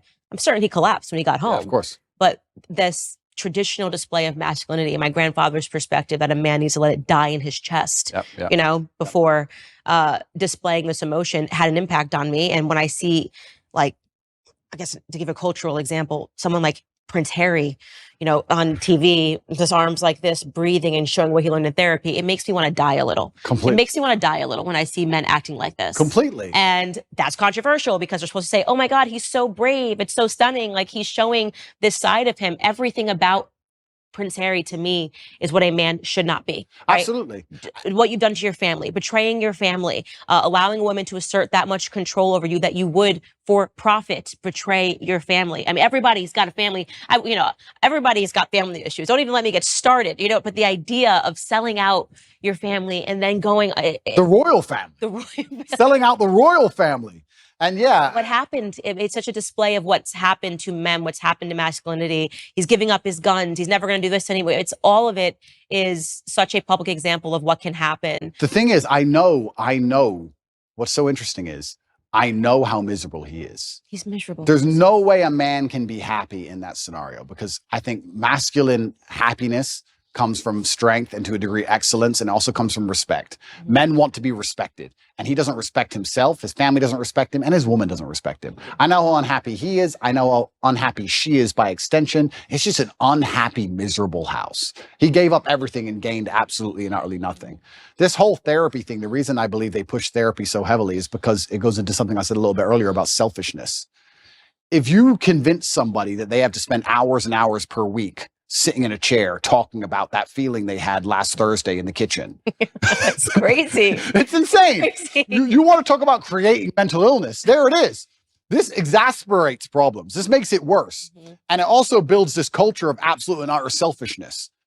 Excuse me, they're trying to put you in jail for the rest of your life effectively because they're going to enslave you and they're going to control all the money and they're going to make you get injections you don't need. Yeah, but I'm sad. I got therapy. I'll talk about it later. Yeah. That's all they want. They just want you to be so obsessed with how you feel in your own mind that you can't even look outside of yourself and care about anything. Right. It's part of the propaganda machine. It's part of the mechanism to turn us all into docile farm animals. I said this to somebody the other day. They were talking about how they feel. And I said, who cares how you feel? And he goes, well, what do you mean? Well, I don't care. You're telling me I know you and I don't care. So all the people who don't know you don't care. The woman you want doesn't care. You can't go up to a chick at a bar and say, you know what? Usually I'm really charming. Today I'm a bit sad. Can you give me a pass? Can you let me off? She'll be like, go away, weirdo. The chick you want doesn't care. The job you're supposed to perform at doesn't care. If the man who wants to mug you decides to pull a machete, he doesn't care. You can't say, bro, I'm not in the mood for a fight today. Tomorrow, please. Nobody cares. So why do you care? All the people out here in the world don't care, but you're going to sit there and you're going to carry me, the only person in the world who cares. You're going to walk around telling everybody, trying to find somebody who gives a shit. Good luck, because what's going to happen is you're going to walk around feeling sorry for yourself, trying to find somebody who cares. You might find somebody who pretends to care long enough for you to get a little bit of dopamine, but all in all, you're wasting time in a hyper-competitive world where people like me who perform regardless of how they feel are just going to perpetually bury you. And then you're going to sit there and wake up and go, why am I a loser? Well, because when Andrew was sad, he continued to perform. When Andrew was in jail, his business didn't fall apart. He was doing push-ups every day. His body didn't fall apart. Nothing about his life degraded when he was in a jail cell surrounded by cockroaches. You're in a plushy bed at home, crying about what? And you expect the male world's hyper-competitive. So you're not allowed almost as a man to put that much importance on how you feel. You don't have time to care about it because you have too much to do. This is what I find so remarkable. If I feel sad, I don't think, how do I stop myself? I need to not feel sad. I just go to work. I got stuff to do. I'm a man. I have things to do every single day. This whole therapy garbage. I can't think of a way faster to ruin your mindset and destroy your ability to resist the perils of life than going to therapy. And the overdiagnoses of everything. It's like, you have this, you have that. And then people take that as an excuse to not ever have to get better. Oh, absolutely. You know, now I can be permanent because I realize that I've got this. I went to the doctor and the doctor says that I have this. And so that's the reason why I don't respond. I've got ADHD. I think now it's like 1 in 2 people has ADHD. And that's why I'm not able to focus and do my homework or complete a task or keep going to the gym every single day. I hate it. It's a self-fulfilling prophecy. It's a self-fulfilling prophecy. And I really can't think of a quicker way to destroy your mind than go to therapy. Part of me, if I had time to waste, Candace, which I don't, because I've been on house arrest long enough, and once I'm out of here, I'm going to enjoy myself. But if I had time to waste, I would love to go to start therapy. I would love to, like, imagine me, Andrew Tate. I'm going to go to a therapist, and she's not going to know who I am, and I'm going to sit there, I'm going to do therapy, and I'm going to do a video. I might actually do this. It's actually a great idea. I might do a video after each therapy about what bullshit it was. And just sitting there talking about, okay, when you were 8, yeah, what happened when you were 8? Because in your childhood, not everything's because of my childhood. Not everything works that way. Like, it's so asinine. I've actually had conversations with therapists, I think twice in my life. I did a TV show in England, and I had to speak to a therapist. And then I think it was another TV show, 2 TV shows, I had to speak to these therapists. And I sat there and said, I don't believe in your science, because in math, 1 + 1 is 2. And we understand that. Whereas with what you teach, you can have a guy who doesn't drink alcohol because his dad was an alcoholic, and a guy who is an alcoholic because his dad was an alcoholic. So how can you have the same scenario and 2 completely different outcomes? She goes, oh yeah, but there's general rules we can follow. I said, then let's end the conversation. I'm not a general person. I'm exceptional. So can we just stop wasting everybody's time here? Because all your general rules don't apply to me. I'm smarter than you. What have you achieved? Goodbye. I'm a world champion. See ya. Like, it's garbage. And I really do believe, I think there is this mass drive to instill the idea of absolute selfishness in people. I think they're trying to, when I really analyze the ideal citizen they want, the ideal citizen is, yes, docile, and yes, he's eunuch, but he's also ultimately selfish, because then you don't care about community. And I think therapy is a fantastic way to make you selfish. Because that's all you talk about is, what do you talk about? Garbage. Yeah, why you have the right to act this way, even if you're acting terrible. Why did I do? Well, you know, when I was 9, get a life. Yeah, that's really Prince Harry's book, honestly. Is it? Yeah, I could only get past the first 2 chapters. I was like, it should have just been called Privileged. You know what I mean? And this is the thing. These aren't even struggles. And here's the thing. I think Margaret Thatcher said the best upbringing you can have is good parents and no money. Because you look at Prince Harry you can't talk about anything better for a perfect upbringing. Royal family, come on. It's not his fault, right? Royal family, fine. But he was supposed to have gone to the army. He went to Afghanistan, and supposedly he fought, but obviously he didn't. He's the prince. Played Xbox. Of course, he just sat in the back. But if you don't give a man struggle, look what he becomes. Tell me the kind of man, if I were to say to you, imagine a man who's never struggled in his life. Physically, mentally, everything's gone perfect for him. He's born in the royal family, everything's been perfect for him his whole life. Is that the kind of man anybody respects? Is that the kind of man anyone wants to be? And struggle is subjective, right? So Prince Harry dealing with his current problems of his wife nagging, to him, that's full mental breakdown, right? My problems are obviously much larger, but struggle is subjective. To us, they're almost on the same level. But if you were to compare them side by side, they're absolutely nothing.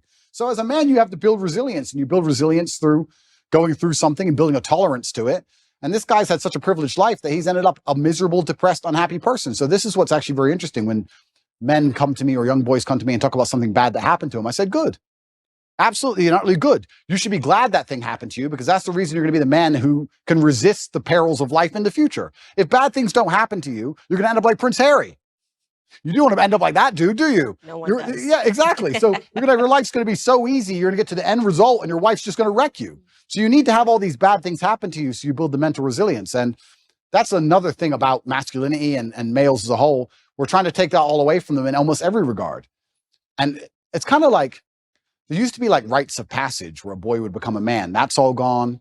There used to be this masculine, very healthy peer pressure to be big and strong, and that's all gone. There used to be, I mean, I don't want to use the wrong words. I don't want to get attacked for it, but men used to not pick on each other, not bully each other, but hey, you can't do push-ups, you're weak. We push each other in that way, shame each other to excellence almost. We still do it to this day in this house. Tristan's bigger than me. He's 10 kilo bigger than me, 6'4". I'm 6'3". I'm smaller. He'll bench 160, 170 kilo. I can only bench like 150 kilo. He'll call me a for 3 hours. Like, that's just how we are. So I have to get up and try again. That's how men are. Women are too. And that's what I'm really against. Sorry to cut you off, but I'm super against this parenting structure where you don't want anybody's feelings to get hurt. I'm one of 3 sisters. We're a year and a half apart. We tried to kill each other. You know what I mean? All I would do is call my sister. No one has called her ugly or more. You know what I mean? I'm like, you're ugly, you're this, you're fat, da, da, da. That's actually good. Yep. You know, it makes you tougher. And when you see these only children who've never gone through anything, their parents told them they were perfect and wonderful. Yep. And I'm thinking, I wouldn't trade my childhood my sisters trying to kill each other, every single day. Life's difficult. Over a t-shirt. Yeah, and it doesn't matter how much money you have. Life is always going to be difficult. It doesn't matter how much you try and shelter your children, how rich you are, what family they're born into. Life is going to be difficult. And if there is no struggle in their life, they're going to find struggle, or something that shouldn't be a struggle will become a struggle for them because their life has been so sheltered. And life is hard. So if you can't avoid the difficulty, you may as well get very good at it. You may as well get good at difficulty. And it's amazing when you look at someone like Prince Harry. He's just a man who has not become very good at difficulty, and he's just completely collapsed in the face of a woman who's complaining at him. And yeah, even worse than all that, the dishonor of selling out. We were talking about how I feel a duty to my bloodline and my last name, and I have to do my father proud. He's from the British royal family. And he had no honor. He couldn't even sit and say, look, listen. He couldn't even shut up for them. Yeah, literally. He had to sell out in a book. Like, God does not smile favorably on people who make these kind of decisions. And I think that's why he's going to be unhappy for a very long time. And he's going to realize that it was never worth it. And what did he do it for? Money? From the royal family, my friend. You really need money that bad? Like, it's truly shameful. And I think deceit and treachery are the most heinous and most disliked personal qualities, or something you can actually witness somebody do. I think everybody hates them. And it's because anybody can fall victim to them. Anybody can fall victim to deceit or treachery because you trust that person. Everybody trusts someone, right? So if that person turns on you, you're always in trouble. So I think he thinks that he has the populace on his side. But I don't think he understands that when you out yourself as a snake, everybody intrinsically dislikes you. Even if they enjoyed watching the show. Oh, completely. They've stepped away and went, okay, because I gave the example on my show.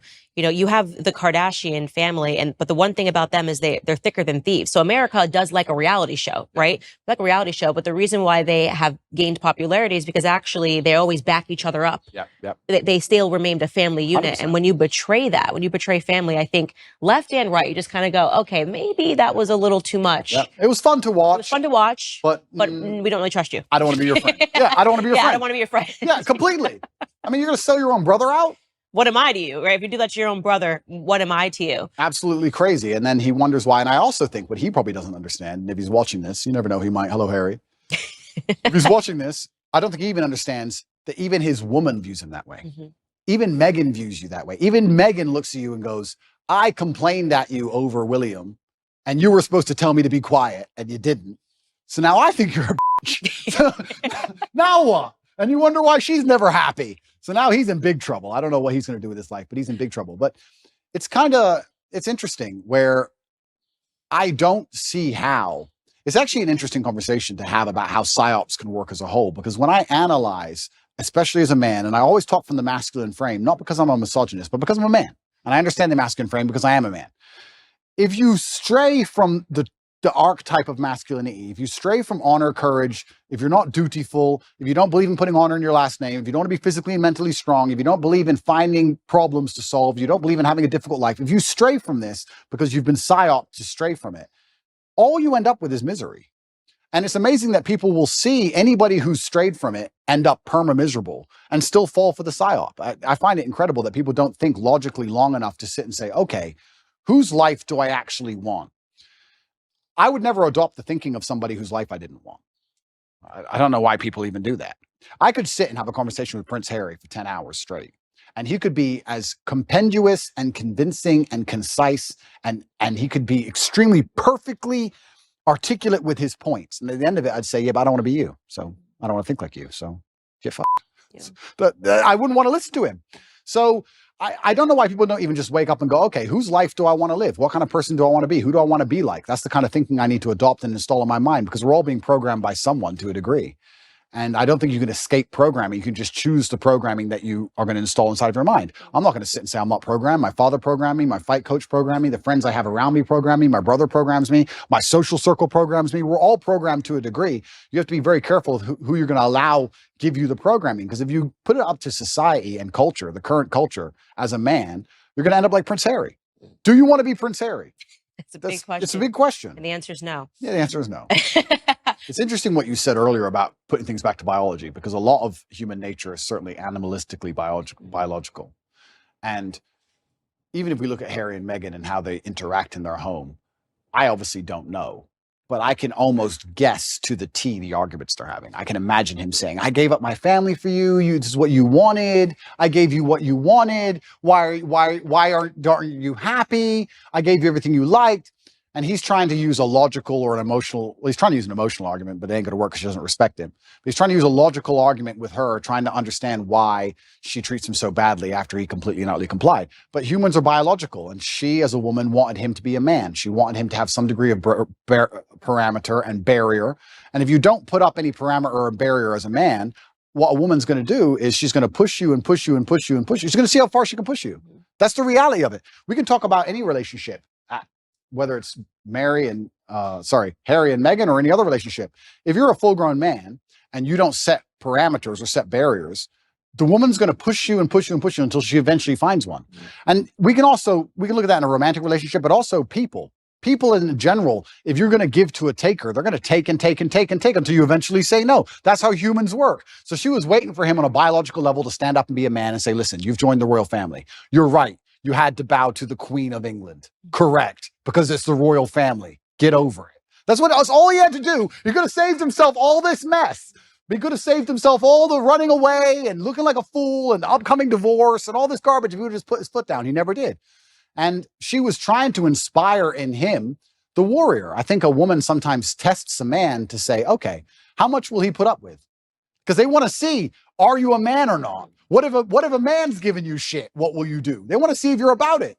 And she was just testing him, and he failed every time. And that's why he's tried to please her. And now he's in a situation where he's asking her why she's unhappy when he's given her everything she wants. And she's unhappy because you gave her everything she wants because you're a punk. Women don't want neutered men. They don't. Absolutely. Even if they personally neuter them themselves, it's not what they want in the end. So I'll ask the question, what do you think men want in women? That's a really good question. And I can answer that one easily. I think that the masculine realm that we operate in is based on respect. I think that men are constantly looking for a way to be respected. I think the world is hyper competitive and we're constantly always looking for status amongst our peers. This is why you will see a man give up his basically entire life to do something which will only gain him respect, even in a very small sphere. There are CEOs who go to work every day and don't even see their family and give up their entire life and work 12-hour days just to feel like the man in that office. Feeling important in that one office, in that one skyscraper, is worth him giving up his life because he feels like he matters. And if he gets more respect in that office than he does at home or anywhere else, that's where he's going to want to be. Men function on that. So if I had to build the ideal woman who could get any man on earth, what she would have to do is understand that I need to give my man as much status and as much respect as possible. I, by extension of him, being next to him, need to make him look respected. And a lot of this is the easy things we know. No one's going to respect a man who's with an ultra promiscuous woman. No one's going to respect a man who's with a woman who is back talking him or horrible to him in public. No one's going to respect a man who's with a woman who clearly isn't interested in him sexually, whatever. That's all the obvious part. But the hidden actual message behind all of it is that men are constantly looking for status and respect, and a woman who makes her man feel respected, not only from her, but from his peers, is the kind of woman a man's never going to want to lose. Right. So if I had a woman and I came home with all 5 of my friends and she came in the house and said, came in the room, who's hungry? Anyone want any food? It's not about food. I'm the G now. I'm the big boss. My woman wants to feed all of us. Of the guys there, most of their chicks would never do that. That's respect. That's status for me. That elevates my status. So I think as a woman, if you're watching this and you want to keep a man happy, you need to wake up and say, how can I improve the status of my man to his peers? How can I make him look more important to the world? And as long as you take that basic mental frame, you can extrapolate that out to anything. Your man's not going to feel high status and important if you've had a whole bunch of sexual partners, because you're promiscuous. So obviously that's no. He's not going to feel high status and important if you belittle him in front of his friends or you argue with him in front of his friends. He's not going to feel high status and important if you disagree with him on small, minor issues about, if he votes one way, just vote the same way. Like these small, voting's not a small thing, but these things make the man look in charge. It increases his status, and that's what he's most interested in a woman. So that's what men are looking for. That's the secret for the women who are out at home. They're going, men are hard to please. No, men are actually very simple to please. Make him feel important and make him look important. That's it. So both of us come from families. My parents are divorced. Your parents were divorced. Yep. I think your parents maybe lasted a little longer than my parents. Not totally positive. What was your mother like? I don't think I've learned anything about her. Yeah. So I had a fantastic mom. She did what a mother was supposed to do. I guess I was raised in a I call it hyper traditional. The modern world will call it misogynistic household. My father was in charge. It was his household. My mother was in charge of feeding us and clothing us and sending us to school, and she did a fantastic job. I think that as a boy, as a man, I always wanted to emulate my father. My father was the superhero. So my father instilled a lot of the mindset that I have, but my mother did a lot of the basic things that kept me alive, if that makes sense. She was a fantastic mom, and she's still alive today, and I love her very much. One of the first things I did when I got rich was retire her completely. So she is one of the people I take care of, and I'll take care of her for the rest of her life. And she did the absolute best she could. And that's the reason we moved to England. They decided to get divorced, and England has a better social care system. We had no money. So we got moved to England, and I grew up in Luton, which is the worst town in England, in an area called Marsh Farm, which is the worst area of the worst town. So it's like as bad as you can get, like the worst place you can possibly go. I think my school had a 4% pass rate or something ridiculously low. So I grew up in a really bad area. But my mother, yeah, she was fantastic, and she did the absolute best she could. And she always loved my father to the end. But I think my father, in many ways, there's certainly been a lot of circumstances where he sacrificed his marriage to raise us in a very particular way. Because my mother and father would argue most over the raising of me and Tristan, because my dad was so hard on us. But he said, look, you boys are my legacy. You're more important than arguing with your mother. So I think that's actually why they broke up, because he was so hard on us. But I thank him for it. So yeah, but I don't want to disrespect my mother by saying there isn't much more to say besides the fact she was a very nice, very loving, very attentive mother. That's what she did. But my dad was always my superhero. And Right. I don't know what else to say. My dad was my superhero. Oh, I see it now. My son's only 2, and he's now toddler terrorist, wakes up every day, wants to go to war. I don't want to go to war. I just want to love him. Yeah. And so he is obsessed with my husband. I mean, forget it. The second my husband walks the door, it's like I don't even exist, right? Yep. Forget the fact that I held him for 10 months. I don't exist. But unless he's sick. Yeah. Oh, yeah. Oh, then it's like totally mommy. Oh, completely. I'm like, Yeah. oh, okay. So when you want to go to war all day and you're feeling great, it's like dad, he literally just wants to fight him. He goes up and he hits him and he wants him to be thrown around. And I don't want to do it. I'm like, you're kind of big. Yeah. I don't want to toss you around. Go find your father. Yeah. So there actually is a natural proclivity that goes on there too, where like in the way he acts when a man walks through the door, any man, by the way, my son wants their attention. You can see that he seeks their approval at the age of 2. He'll cry in front of the girls, well, it's me, it's my assistant. If it's girls he's putting on, then when the guys are there, he instantly stops the crying and stops the tears. So it's so interesting to watch that and examine that in just a 2-year-old. So well, that's biological, right? This is how we charge at the gunfire. This is how men charge at the gunfire, because we want the respect of our peers. We will literally commit suicide for the respect of our peers. Like it's something that's deep inside of us, or it used to be, it should be. They're trying to take it away from us. But how do you get men to go over the trench, over the line and charge at machine guns? Well, you do it because everyone else is doing it. And you don't want to be the only so you have to do it. And you have to die. Like that doesn't make sense. Think about it logically. It doesn't make any sense logically, but it's something biological inside of all of us because we have this innate feeling of duty and honor, and that's where the courage comes from. And they're trying to destroy that along with everything else. But you're right. This is how men biologically are designed to be. And I was the same when I was young. I remember looking at my dad just going, you're a superhero and I want to be a superhero. That's just how it was. So, but yeah, my mother's fantastic and I love her very much. And she's very proud of me and she's very proud of how we were raised. And she's so glad we were strong. Like even when we were in jail, she was very concerned, but she's like, look, I know that if anyone can do it, you can do it. And yeah, so. Do you want to be married? Good question. I heard that's the lover boy tactic. We'll talk about that in a little bit, but. Yeah. And that's an interesting question because younger me would say no, absolutely not. And the reason younger me would say no is because I'd come up with all the arguments that there's no legal advantage really, and the woman can wreck you and you can lose all of your things, etc. What's the point? I don't want the government involved in my life, all those kind of arguments. But as I get older, maybe I'm getting a bit softer. Maybe I do think sometimes you need to make a decision based purely on love and have the faith of love and faith in your love enough to say, I don't care what the government's going to do about this because I truly believe in us and I think we're going to make it. So would I get married? Perhaps some point, yes, in the future I might get married. Yeah, I'm not against marriage like I used to be. I used to be super against it. And I think that's because I grew up in an environment where everybody was divorced. Everyone. So it's like, well, what's the point in this? Oh, wait, so I give her half my stuff and then what? No, I didn't understand the whole point of it.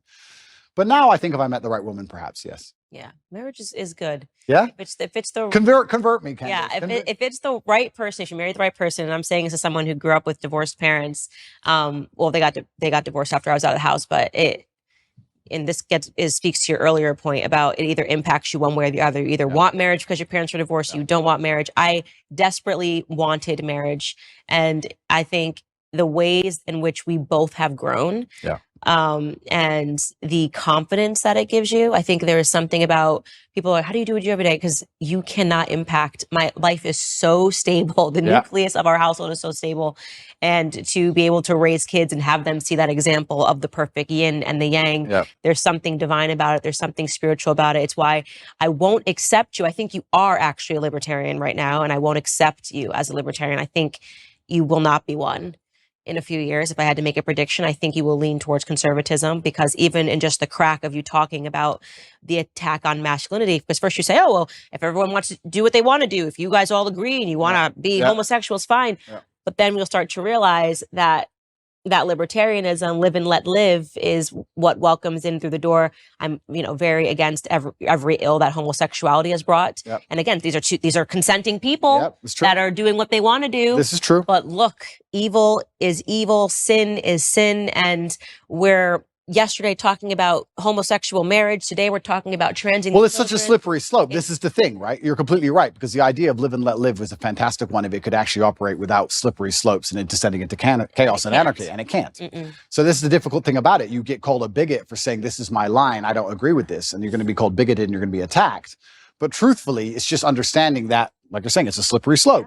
And it's unfortunate. So what is the slope that we want then? Okay, then we should aspire towards heterosexual relationships. We should aspire towards marriage. We should, and this is the mold that I am selling all the time. Wouldn't have said this 10 years ago. I was probably more libertarian when I first got into politics. And what's the big deal if people want to do this to themselves? And then I realized, no, there is a reason. No, and you're completely right. And the reason I gave that example is because I'm currently in a legal jeopardy or a legal situation where people who have nothing to do with my life are trying to say that people were victims when they weren't, when everyone was consenting. And you're right. I agree with you there. I also think with the whole LGBT argument, it's interesting because I will be honest and say I do think there is a difference between G and T. I think they are different things. Of course. I think they're massively different things.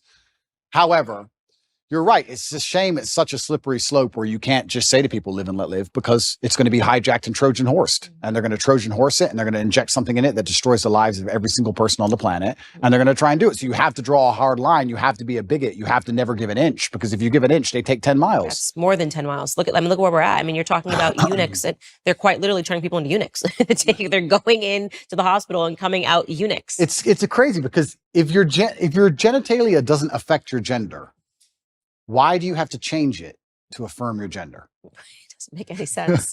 Right? There's no such thing as a woman. What are you transitioning to? None of it makes any sense. But these are real evils that we're fighting today. And I think it's because we haven't put those firm lines in the sand and said, no, actually, there is such a thing as right and wrong. Well, this is the thing I love about, and this is where religion comes in, right? Because I used to be an atheist. And then exactly what you just said about there's something divine about marriage, and exactly like you said, there's such a thing as sin. Everything you're talking about is religious. You're completely correct. You eventually, if you're going to wake up and be the kind of person who has hard parameters and said, this is right, this is wrong, it's very difficult to do that without then turning and understanding that has to come from God. Who else is going to decide what is right and what is wrong?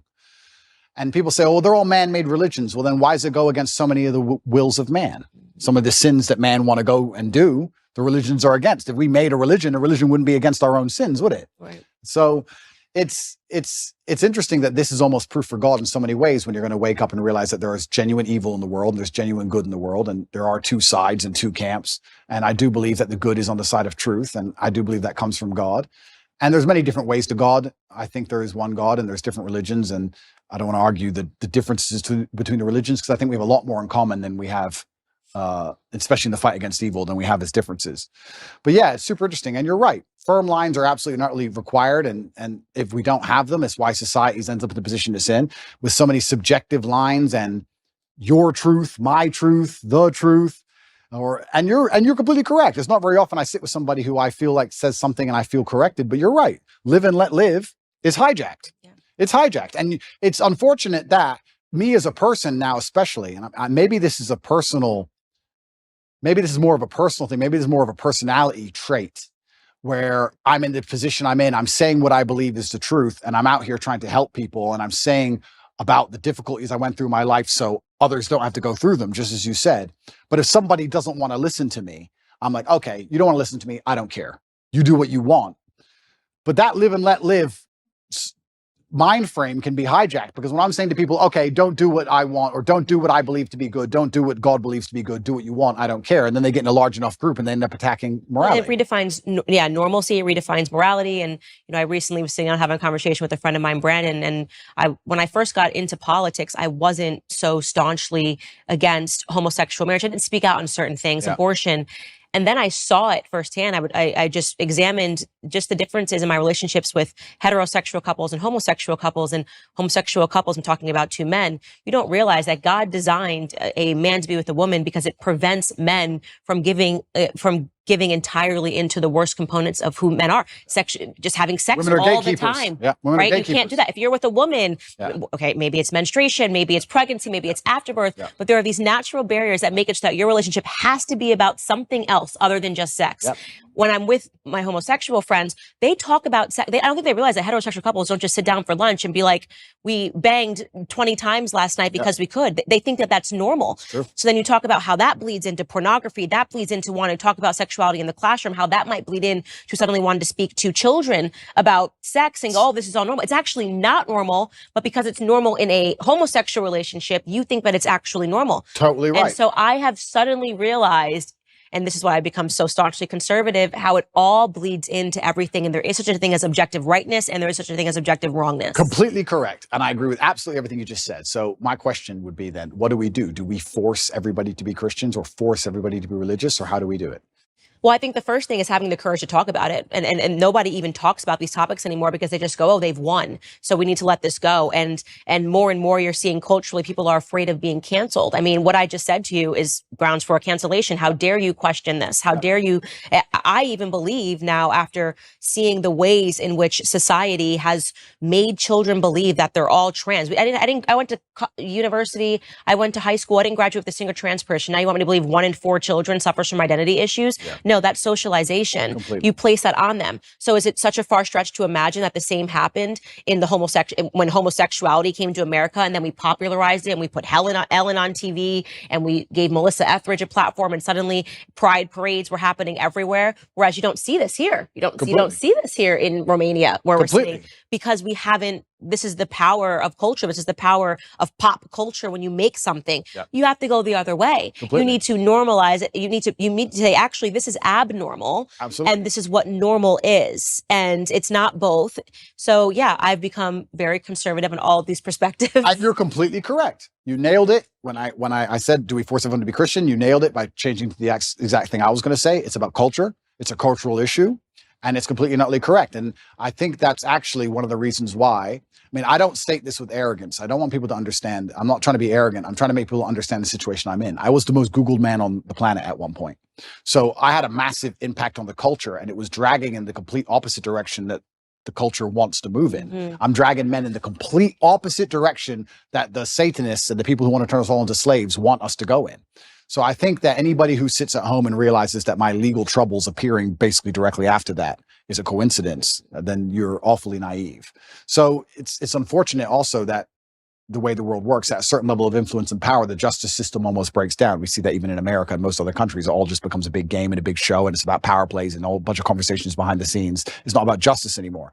So it's very concerning, because you are right. We are in a culture war, and it's culture which is absolutely not really defining the direction in which we move. And this is one of the reasons why I reverted to Islam, because I feel like the Islamic culture is the strongest. You feel the culture. I was You wondering feel because it. you were Christian, and I definitely do not know enough about the Islamic faith to sit here and debate you on it. I'm never a person that will debate somebody on something that I'm not an expertise on. Yeah. But I will say that I'm sad that you're not a Christian anymore, because I can sense, perhaps it's because you felt that Christians weren't doing a good job defending their beliefs. Yeah, I think that God should be feared. I believe that God should be feared. I fear God. Mhm. It's one of the only things I fear. And I believe that also you see God to a degree, or you see religion, how you see yourself. And I see myself as a person of strong principles and strong morals. And I like to think of myself as the kind of person nobody really wants to cross, not because I'm a psycho, but because I'm a man of capability, and I'm smart and I'm strong, and nobody wants to make an enemy of me. So I feel like I find an affinity to a belief system which has very similar outlooks. And there's a whole bunch of other things I can say from the Quran and Islamic texts, etc. But to keep it very vague and very broad for people who are not Islamic, I felt God when I was in an Islamic country. If I went to an Islamic country, That's the problem. I The felt West- God. West is You don't Christian. feel any God. I How think is it a so. Christian country if Satanists are mocking Jesus on the streets? I understand what you're saying, and I was trying to gather in my head what pulled him away from Christianity, and I said it's probably the example.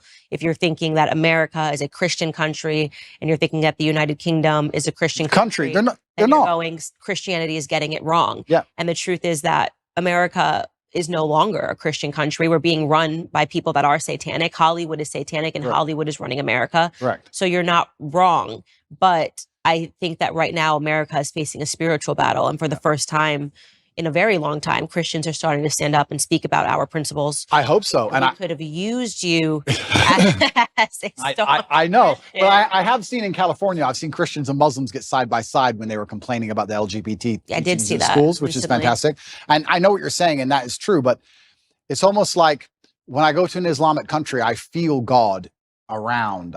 You see it. You see it in the way the people are dressed. You see it in the fact that everyone's in a family. You see it in the fact that there's a mosque on every corner. It's in the air. And it's almost like when I'm in Dubai and I'm talking to my friends, my Islamic friends, and I explain to them the things you have to protect your child from in an American school. They literally think I'm lying. They're like, no, surely. Like, it's What about mind-bending Afri- to but them. What about African countries that are Christian? Okay, so yeah, this is interesting. So Yeah, they still are mind blown by the concept of what we're fighting in America. So America is unique. We shouldn't say that this is the You're right. blanket. you're right. They're right. There are Christian countries which still take Christianity. And they're like, very what do you seriously. mean men can be women? Like, they think you're crazy. And we're in Romania, and Romania is a country which is very Christian. conservative and very And Christian. very Christian. And they don't buy into any of this garbage No, either. none of it. So this is absolutely not really true. It's unfair to say all Christian countries are like that. America is an exception, and not in a good way. Yeah, I feel like the whole West is, unfortunately. The I feel West is. I've said on my show the entire time. The West is falling. The fact that we're even having these debates is not good. yeah, the West has fallen, and unfortunately, Russia, Yeah. Christian country. Yeah, absolutely, a very Christian country. So yeah, you are right, but I felt an affinity to Islam. I felt God in the air, and it's difficult for me to explain any other way. Okay, that's fair enough. I won't push you any further on that.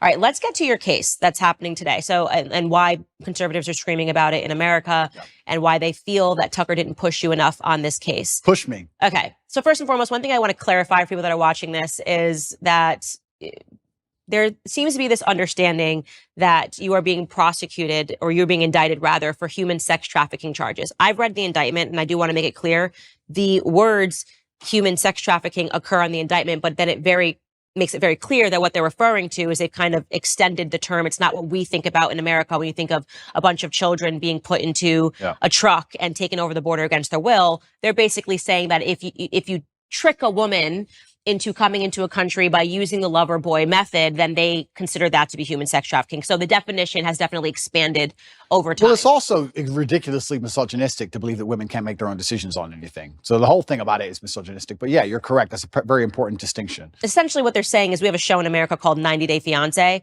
That is the lover boy method, is women that then go over to the U.S.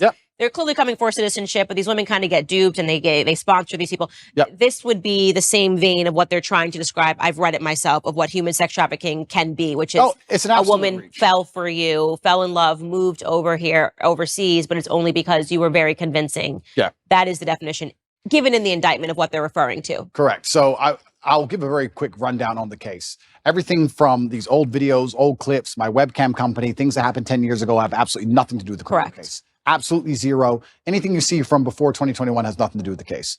The case against me is that from 2021, my brother and I, when we were already worth hundreds of millions of dollars and already successful and famous, created an organized criminal group. And our intention was to convince women to move to Romania to make TikTok videos so we could steal the TikTok money. And TikTok, and they mention OnlyFans. Correct. On the indictment page. And they say that you did this using the lover boy method.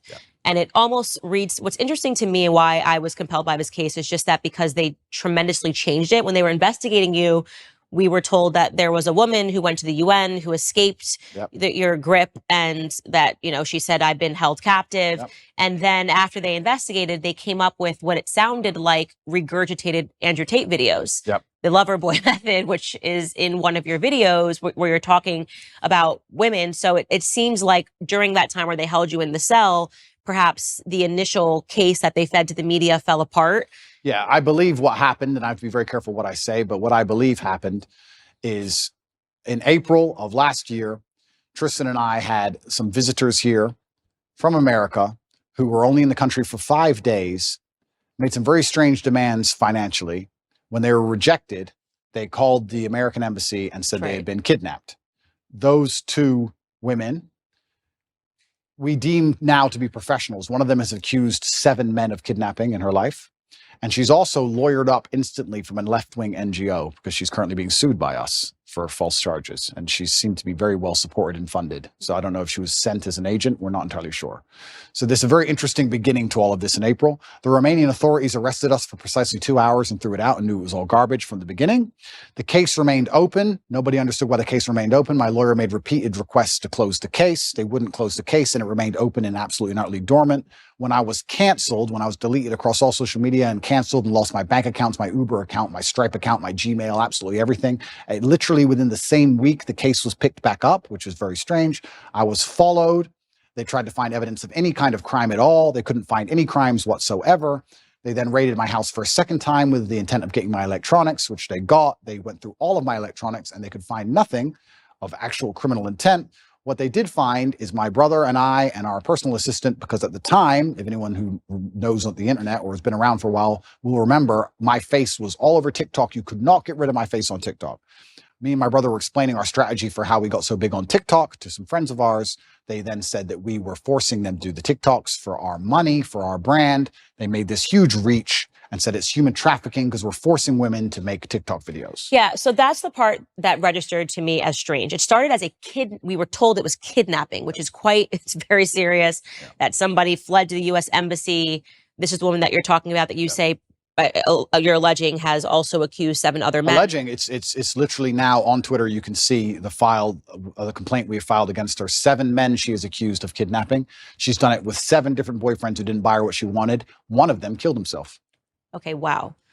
So she's a professional. Okay, so it's very strange that she comes over, she accuses you of kidnapping her, but then they decide not to prosecute that, but they fed that to the media, that you kidnapped someone, that she fled to the U.S. embassy.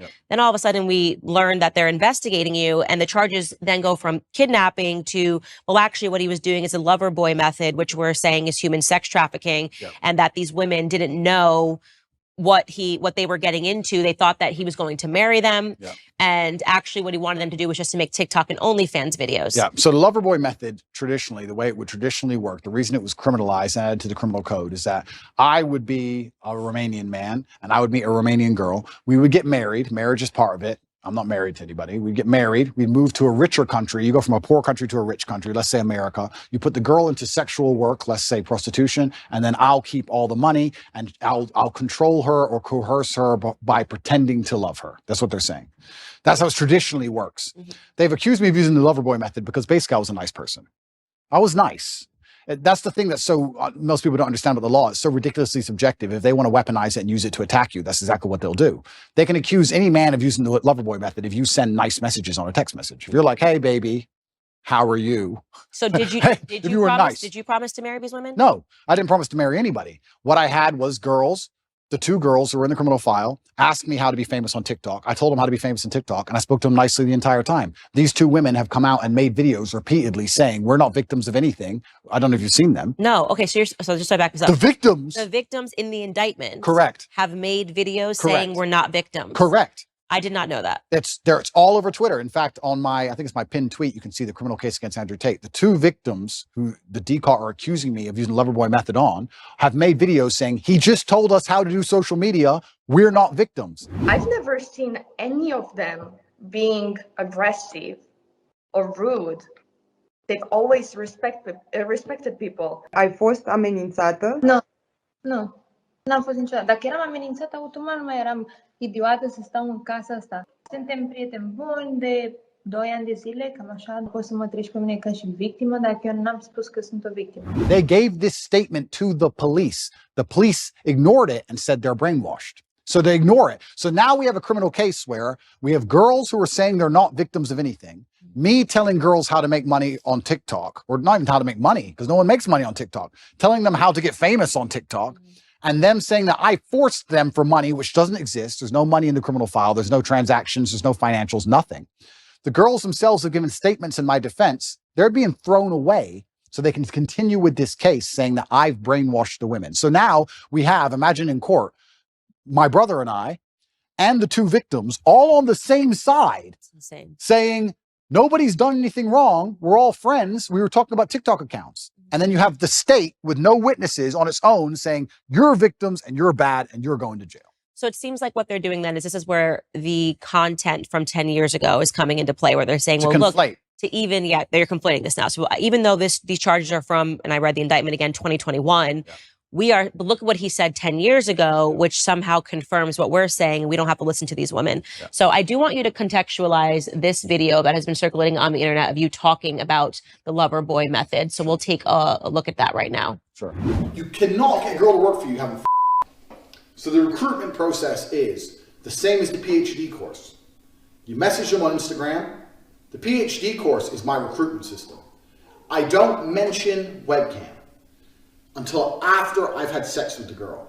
If you're on dates and you're trying to mention it and shit, it just doesn't work. It puts them off. I'd never do that. That's disgusting. I'm not a whore. It's just not gonna work. You continue as normal, no mention of webcam. You f the girl. After you f the girl, you do the PhD test. If she passes the PhD test and she wants to be with you, then you start mentioning things like, yeah, but you know, you're always busy. You're always at work. You can come work for me. Okay, so first question, when was this video taken? Yeah, so this video is from 10 years ago, and this is me explaining how having a webcam company, it's actually a larger video as a whole. I'm explaining how having a webcam company can affect your relationships and how it affects your dating life. It also explains the fact that one of the girls I was dating at the time was working on webcam at the time. And it's explaining my general, overall, explains my life and how things are affected owning a pornography company, because obviously a lot of women will be put off by that. It doesn't explain, it doesn't say, I have to be very careful how I answer this question because I'm currently under an investigation, right? So I'd be very careful how I answer it. People are trying to chop it up and say that it says I am using the Loverboy method to somehow convince women to do things they didn't want to do. This is obviously not the case, and none of this is in the case file for a reason because it doesn't exist and none of these women are upset. But this is simply me explaining, it's actually a dating course I made a long time ago, and I'm a little bit embarrassed about it, to be honest with you, because it was 10 years ago and I was talking about women and dating and things in a way that I wouldn't talk about them anymore. Right. So yeah, you look very young in the video. I'm super young, and I'm talking about, hey, when you sleep with this girl, or you meet that girl, or you meet this girl on Instagram, and I have a webcam company. I don't tell them I have a webcam company. And I just think all that's kind of crass and it's below me. Yeah. And I don't really like talking about it. And it's amazing how things change as you mature and you get older. But once again, I was a much younger man. I think if you were to take any 24-year-old and look at the stuff he puts on the internet, some of it's going to be stupid. And I think if you look at anybody who made things 10 years ago, some of it's going to be stupid. It's absolutely not criminal in any regard. There's nothing criminal about it. It has no bearing or any interest in the current case. But yeah, I was talking about how I don't mention I have a webcam business. The basic premise of the video was me explaining that I don't mention I have a webcam business ever, and that I'm Mr. Rich and I have this nice car and I go on dates with girls. And sometimes when I say I have a webcam business, some of them want money and they want to work for me. That's the basic premise of it. Right. I'm glad to hear that you're not proud of the video. And I think that that's one of those things where I say that people don't allow you to grow up from things that you've done or said in the past. And this is obviously when you were operating a webcam business, you're talking about. And that's the whole thing about the human experience. We're supposed to grow, right? And we're supposed to make mistakes and we're supposed to learn from them and we're supposed to evolve as people. And I'm certainly not proud of the video. When I say I'm not sorry for what I've done, I don't mean it in I would do the same things again. I don't mean it that way. I mean that at the time I was a lot less knowledgeable and I was younger and I made some mistakes. And just like I'm sure Jay-Z would never sell crack again. Right. Exactly the same reason I would never make a stupid video saying something so stupid again. I also could have never predicted the fact that I was going to become one of the most famous people on the planet. Right. I didn't see that coming. And if I did, I would have been a lot more careful with what I said and how I said it. And I do think that it's part of every person's journey to make some mistakes and learn from them and grow from them. And I kind of find it interesting that if I was a reformed drug addict, there'd be no problem. If I was a reformed murderer, there'd be no problem. If I was a mafia boss and I'd sit here and I'd killed 3 people and we were doing an interview and I was like, yeah, I used to kill people. I've done my time. I'm out of jail now. I get less flack than if I made a video talking about dating when I used to have a business that did webcam than I currently get, you know? So all I can do is understand that I was a younger man. I did the best I could at the time. And I was trying my very best to survive in a very harsh world. And I understand now that a lot of the way I said things, I certainly shouldn't have said them that way, but none of it is criminal. Right. And it, again, has no bearing on your case today, but I want There's literally no bearing. And it's conflation. It's being circulated without, like, people think that video was shot last week. Correct. And that's what's so good, because it's good to mention that, because people are trying to conflate them. Because in the current case against me, there's no case. Mm-hmm. Everybody understands there's no case. We're now in a situation where if the legal system's completely fair, then the case is over. So what they're trying to do is they're going to conflate with old videos of mine, and they're going to try and muddy the waters and gaslight. And I will say that I am unhappy those videos exist, and I will say I wish I never made them, but I won't say that I'm sorry, because at the time I did the best I knew how to do. And I think that's important for the young kids that are following you, especially the young men, to know. Like I say, I always hope that I talk about the mistakes that I made, and I probably wouldn't even categorize them as mistakes. It's just things that I did. And if I could go back, of course I wouldn't do it. Hindsight's 2020, but it's important for them to hear that. You know, I'm not proud of that. Obviously, I'm not proud of it. And that's why I never push them to the world. And that's why I never, propagate them in any way. Unfortunately, there's a weaponized attack against me where they still exist.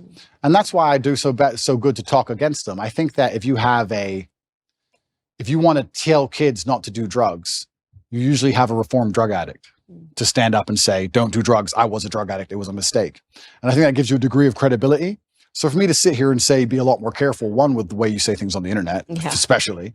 2, be a lot more careful with your interactions with women as a whole, especially in light of the Me Too movement and all these other things. Be very respectful. This is a small clip. If you watch the video in its entirety, I actually talk about extensively about how you don't want to make a woman feel pressured. You don't want to pick up a rape charge for no reason. If she feels upset or sad, make sure you get her a taxi home. I talk about all these things in the same video. So this is still the worst part of a very long form video taken out of context.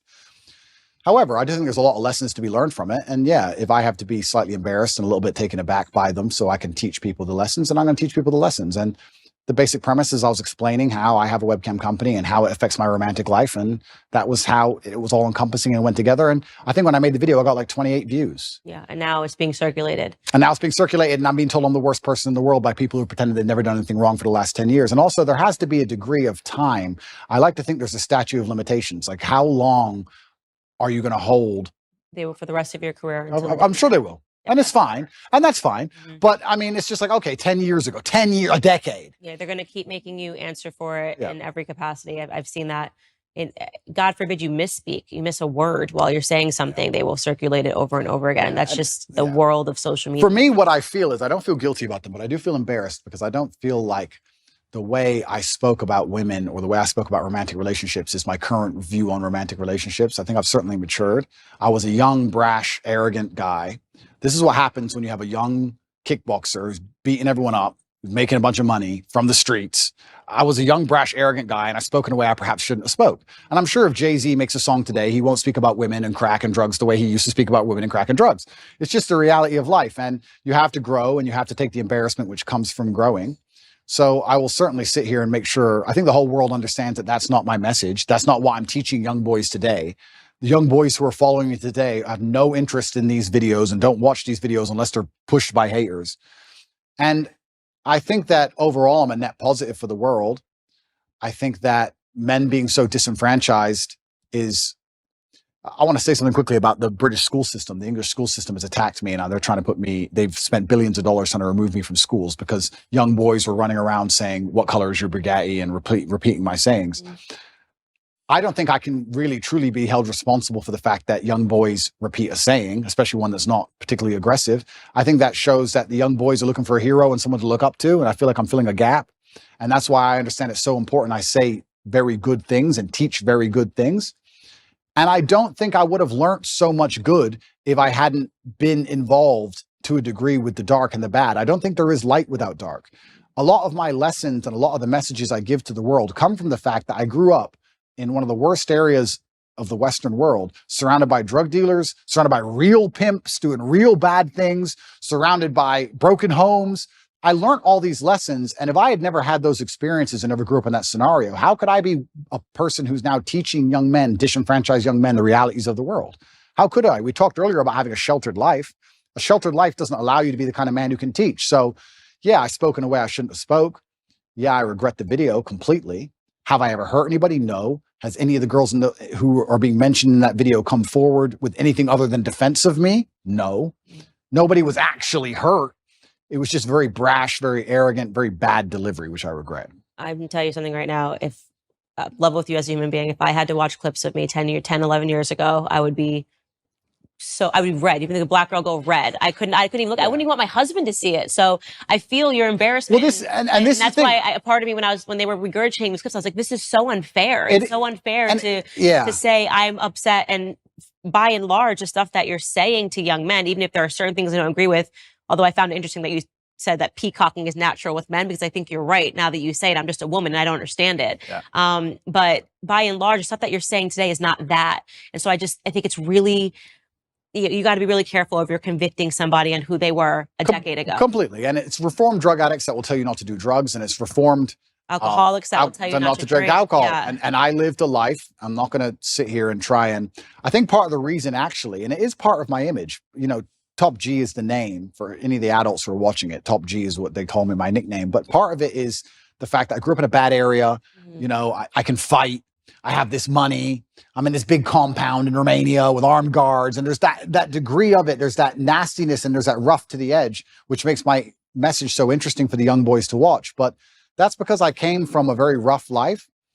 And yeah, all I can do is apologize for the delivery, but I will not apologize for trying to do the best I could at the time in the scenario I was in. Growing up. Completely. And I think that that's one of the things that sucks about being a public figure is every single moment that people are looking at it under a microscope. And I always say, I want to give people permission. I always say I took the most liberal route to conservatism that there ever was. Yep. And so I'm just not so quick to judge people. And also I like to think, and this is one of the things I do say, if the most advanced forensic detectives on the planet with years of effort, if the worst they can drag up is me talking about women in a slightly derogatory way, I'm kind of happy with that. And I'll be honest, because I scroll Twitter and I see all these liberals who attack people all day end up getting ousted for child porn or this or that, real things. And I'm like, thank God I have no skeletons for real, So that's the worst version of me that anybody's ever going to see. And it was a long time ago and I learned my lessons from it. And I do my very best to teach the lessons I learned, just like you said, to help people avoid going through the hardest way to possibly learn a lesson. And that's the reality of it. But that has no bearing on my current case. And I think that's what the confusion in my case is currently. People think that my case has something to do with that, even though they're completely unrelated events. Right. And that's why I'm trying to clarify and talking to you, because I've realized that there's a lot of conflating going on. And a lot of it is because America, I feel, is just now being sort of introduced to you, whereas in the UK, you've been around for a while. And there was one, and I'm only familiar with your UK brand because of my husband. So I know that you've been big in the UK circuit for a very long time. And there was an old video that surfaced of you spanking a woman with a belt. Yep. Tell me you love me. Say it like you mean it. Say it like you mean it. You message one other guy ever again, whether we're together or not again. You understand me? This obviously has made it through the UK media for years, and I know what that is based on my understanding of what happened with Big Brother when you were on Big Brother. But Americans are just seeing this video in a long montage of awful Andrew Tate videos. So I want you to explain to them what that was. Sure. And again, this is another example of when the woman has already spoken out and clarified that this was not her being abused, but Absolutely. Yeah. The woman's already come forward instantly after the video. She came forward and made a video and said, look, this is between me and Andrew, and he never hurt me, and I love him very much. And this is something that personally happened in the bedroom. Hello, everyone. I just wanted to say something about the video that's been released recently about me and my ex-boyfriend, Andrew Tate. Andrew is my still great friend. What you guys saw on the video, it's just what we used to do. It was just pure game. He's a great guy. He would never hurt anyone unless he's fighting. And I just wanted to let you know that this is a huge misunderstanding, because I heard he got kicked out from the house because of it, which I found very unfair. It's because it was just pure game. It's just what we used to do. And it's actually interesting because when I got arrested, even recently, even though me and her are no longer together, she was also doing videos in my defense. She made a very recent video a few months ago saying, once again, very nice things about me. He is not a human trafficker. He would never rape anybody, and he would certainly never ever human traffic anyone either, including his brother. They would never do such thing. I am just so shocked, and I'm so fed up with all of these lies. And you're right about public life, having your dirty laundry or your life thrown out there to the world is kind of interesting. And it's interesting how fast people throw stones, because I know how clean my life is compared to most people's lives. And I know that just from conversations I've had at dinner tables. I know from just dinner table conversations. You talked earlier about dinner table conversation people have in couples, etc. I've been sitting around in very private rooms with very rich people, and I've been in very important places and also some very low places. And I've heard people talk, and I'm like, if your life was on display like my life was on display, it would be a real circus. I mean, imagine you could be the son of a president. Imagine if their life was on display, and you could find out some really interesting things. So me personally, yeah, these things are the same old regurgitated things from 10 years ago that have been previously explained. that was also, I was going to say, can you date that video? When that video, I must have been, how old was I? 2015, maybe 2014, Okay. A long time ago. Right. And I think the best defense for all of these things, personally, I don't think that anybody should take my word for it. I think the best defense for all of these things are the voices of the woman directly involved. Right. We say, believe all women, right? That's what we say, isn't it? Okay, well, you don't have to listen to a word I say or believe a word I say. If you think I've done something wrong to a woman and the woman stands up and goes, no, I love him, that's garbage, then that should be the end of the issue, I believe. Maybe I'm getting libertarian again. But no, I mean, I very much agree with it. And this kind of gets into, gosh, what is the name of the guy in Hollywood that he just went under Me Too, and Hammer something? Yeah, Army Hammer. Yeah. Right. And this is another person I defended on my show. He was in consensual relationships. BDSM was his thing. He was very clear that it was his thing. The girls were okay with it. Maybe because he was a Hollywood star, but he never lied. He never coerced. He never confused. And then suddenly one of these women decides to speak out against him. Now they've just cleared him of all charges. And I sort of have the perspective that if they were doing this in a consensual relationship, irrespective of how I might examine it and say, I would never do this in a consensual relationship, you can't then turn him into a rapist. Well, this is the thing. I don't think many people understand, especially the men who are vilifying me and attacking me, and anyone who's upset by me, understand that first they come for me, and then they're going to come for you. They come for any man that they don't like. And the way they do it is, this is the weapon. They sit and go, okay, let's take some kind of sexual crime because it's heinous and it damages their name. And then because it's subjective, right? You say rape, you're right.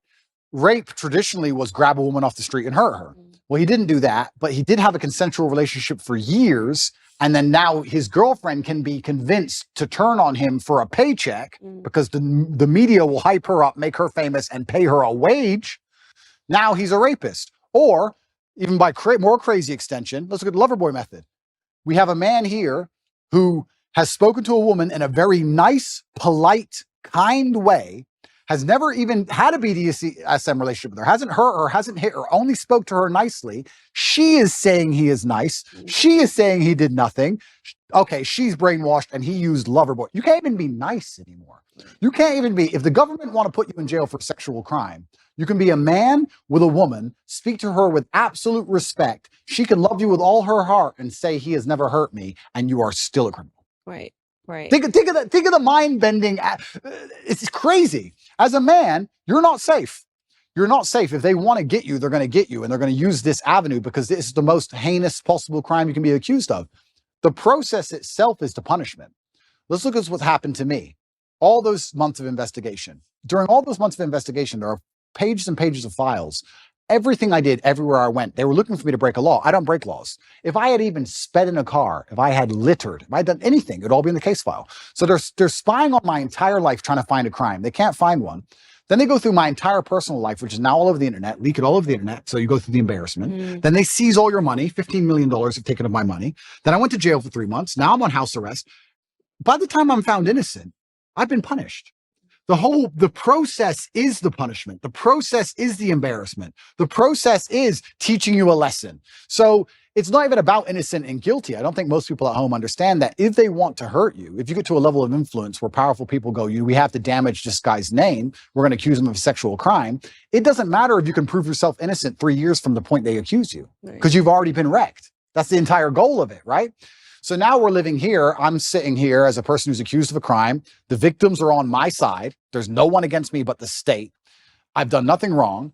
There's these Twitter detectives, Twitter internet detectives, who know who funds them, trying their very best to prove me guilty for no reason by taking old videos and conflating the issue and trying to make it complicated when it doesn't need to be. And I just sit here and think they are complicating the issue. I very much agree with you on that. I think that the goal of digging up these old videos was to say, well, that this somehow legitimizes the case against him in Romania. Yeah. And that's just not true, right? You can say, you even said it, you're not proud of these videos. You can say, I think Andrew Tate is immoral. I think the things that he said here are not principled. They're trying to say that because of things that you said 10 years ago, you shouldn't have a platform to young men today. It's just too much conflation. I made pro-atheist videos back then, and I'm very embarrassed of those. Right. I'm extremely embarrassed of the videos. I would sit and say, God is not real. In fact, I'm more embarrassed of those videos than any other video. Wow. And I would sit there, and now I'm devout to my religion. So I would sit there and try and talk about how God wasn't real, and I thought I was smart. And now I watch it and think I was an idiot. And I like to think of myself as a pretty wise person. I wouldn't have a platform if I wasn't wise. And I'm 36 years old. But at 25, I was a dummy. And I think that any 36-year-old, if you were to ask him, were you a dummy at 25? I feel like young men especially take a little longer to completely. You're full of testosterone. I was making money. I had a Lambo. I was fighting. I was beating everyone to pieces. I had a few hot girlfriends. I thought I was Mr. Hotshot. Yeah. Like, is that the worst thing in the world? Like, who isn't? Right? So, yeah, it's very interesting that they're going to attack me with these forever, and that's fine. I do believe, however, that Allah is the best of planners. And I am, in many ways, I wouldn't say happy, but I feel like this whole criminal investigation is going to be a fantastic end to all of this once I'm found innocent. Right. I believe. And I do believe I'll be found innocent. I've seen all of the case against me, and there is no case. And it's very difficult to put somebody in jail when there's nobody saying he did anything wrong. For people at home who are confused about my criminal case, just so they understand, I'll explain it one more time. 2 girls in April who visited Romania for 5 days, wanted money for shopping, didn't get it, accused us of kidnapping them. These are girls who have accused 7 other men of kidnapping/human trafficking. Romanian authorities turn up and within an hour said they weren't kidnapped, this is stupid, and threw it away. Then they picked up this case for some reason, by some recommendation, later on down the line, come up with this whole Loverboy garbage. The 2 girls, there's 4 girls in the case. 2 of the girls who were accused of, who I've supposedly Loverboyed, are on my side. We have the 2 initial girls who said that they were kidnapped, who are on CCTV walking in and out the house as much as they want, and she's accused 7 other men of kidnapping. That's the case against me. So I have enough faith in justice that it's all going to be put away pretty quickly. But yeah, I wish those old videos didn't exist, but much more than those, I'm far more embarrassed about old videos I made that were anti-God. I feel genuinely bad about those, much worse than that. So it's just, but that's not what you're selling to kids today. Absolutely not. I'm doing the absolute opposite. Right. I'm trying to push children towards religion. Right. I'm trying to push kids towards God. And it's amazing that it's amazing that I'm being attacked with these videos and I'm embarrassed by them. That's fine. But I'm glad my atheistic videos didn't appear. I'd be far more embarrassed. I'd feel genuinely shameful to watch those. But, you know, we're human and we make mistakes and all we can do is grow, like you said. Yeah, trust me, I went through the conservative ringer too. Suddenly. What did they hit you with? All sorts of things. I mean, they hit me with an old anti-bullying company that I was trying to put together based on something that I lived through when I was in high school. And they tried to say essentially that I was trying to dox people. I still have to answer for a splash page for an anti-bullying company that I tried to create with the most goodness in my heart. And they still throw it at me. She's a fraud. This is not what she actually thinks. I mean, I have to answer the conspiracy. Some things are even they're crazy. That George's father is somehow related to the Rothschilds. And I mean, it gets crazy. And the bigger your platform becomes, the more they dig into your history and they'll dig into ex-boyfriends. I mean, it never goes away, but I'm hardened to the process. I am who I am. I'm proud. I actually am proud of a lot of the things that I lived through, a lot of the mistakes that I've made because it made me who I am today.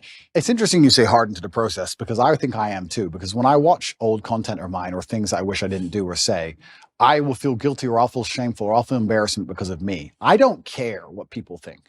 I don't care if some conservative wants to watch a video and make a video. I don't care. It's about me and my own personal morals and my own personal morality and how it's evolved and how I feel about things I've done. It's all about me. It's internalized.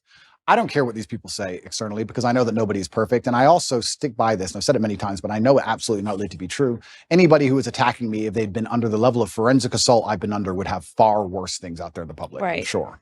Right. And I know that one of the charges against you is that you're materialistic. You're describing that as peacocking. And it's funny when I see you with Lamborghinis or whatever, I don't know anything about cars, whatever the cars are. I always think of, I'm friends with a lot of UFC fighters. Yep. And one of the ones that I have great respect for is Colby Covington. Yeah. And it's so funny because when I have my podcast, he's sort of this quiet guy, super respectful, just not at all what you're getting in the ring. Yep. And when we talked about that, he said, no one paid attention to my fights. And then suddenly I'm in Brazil. I think I'm about to get dropped. And I start talking a bunch of trash. And suddenly he's got a huge audience behind him. And this is part of the men like the bragging. The men like the peacocking. Completely. And so I love it. And that's why I say when I see some of these videos and I see conservatives assigning like real meaning to you saying stuff that is just so obviously content for young boys. It's the only way I can describe it. I mean, this is just like a bunch of guys just being guys and the girls just be like, this is so stupid. That's my reaction to it. It's so stupid, but why are we trying to assign real meaning to this? This is like guys, this is how guys have fun the same way that girls sit around and talk about Real Housewives. Yeah, absolutely. It's bravado. It's girls are into, my husband cannot do like 5 seconds of hearing me and my girlfriends talk about things. He's like, I'm out. And this is what when him and his guys are together and he's like, they're fishing and the first catch, you got to bite the head off. I'm like, that is so stupid. So ridiculous. Why are you biting a head off of a fish? But it's just boys being boys and girls being girls. Completely. And so I think that people should not assign, like, I mean, I've seen really stupid videos of you and they're trying to really assess these videos as if this is like, I'm like, this is just what I call posting. Well, yeah, they're taking and it. Now you see Kobe, he's got these hot girls in bikinis. He's behind cars on his thing. And I think it's hilarious. And I think it's funny because I get it. It's not for me. And that's not for me. And that's the thing, actually, which a lot of conservatives and the conservative movement don't understand is that by attacking somebody for having a little bit of fun or for being bravado, for having some bravado or saying something audacious or having a nice car, whatever. Bugatti, whatever. Yeah. If you're going to attack people for that, you're just going to drive young boys away from your message. And you need the youth of a message for the message to exist and survive.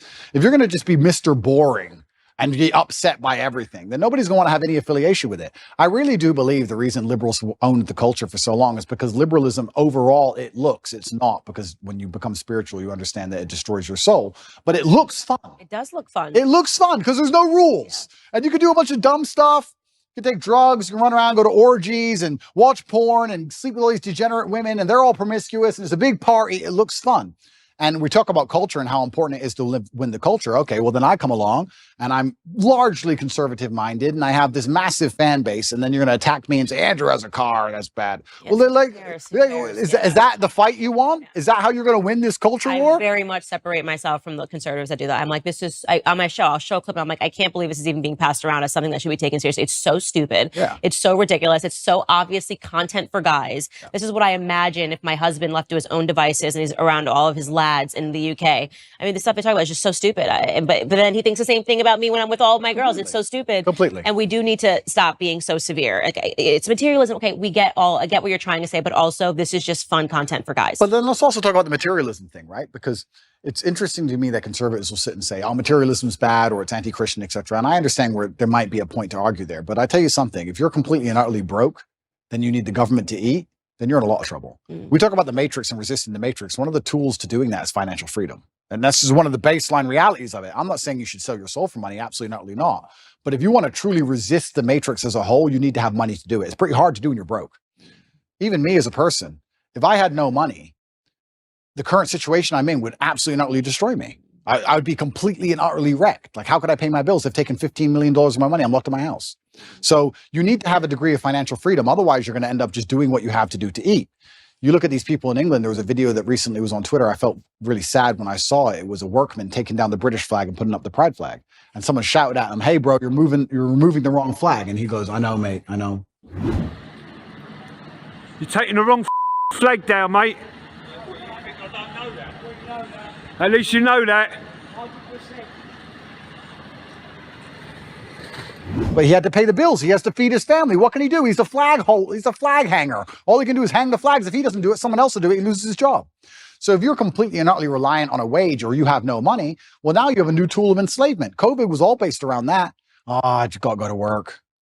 Just get the injection. I got to wear the mask. I got to fly. I got to work. It takes a lot of money to sit down and say, no, I'm too principled. That takes money to do.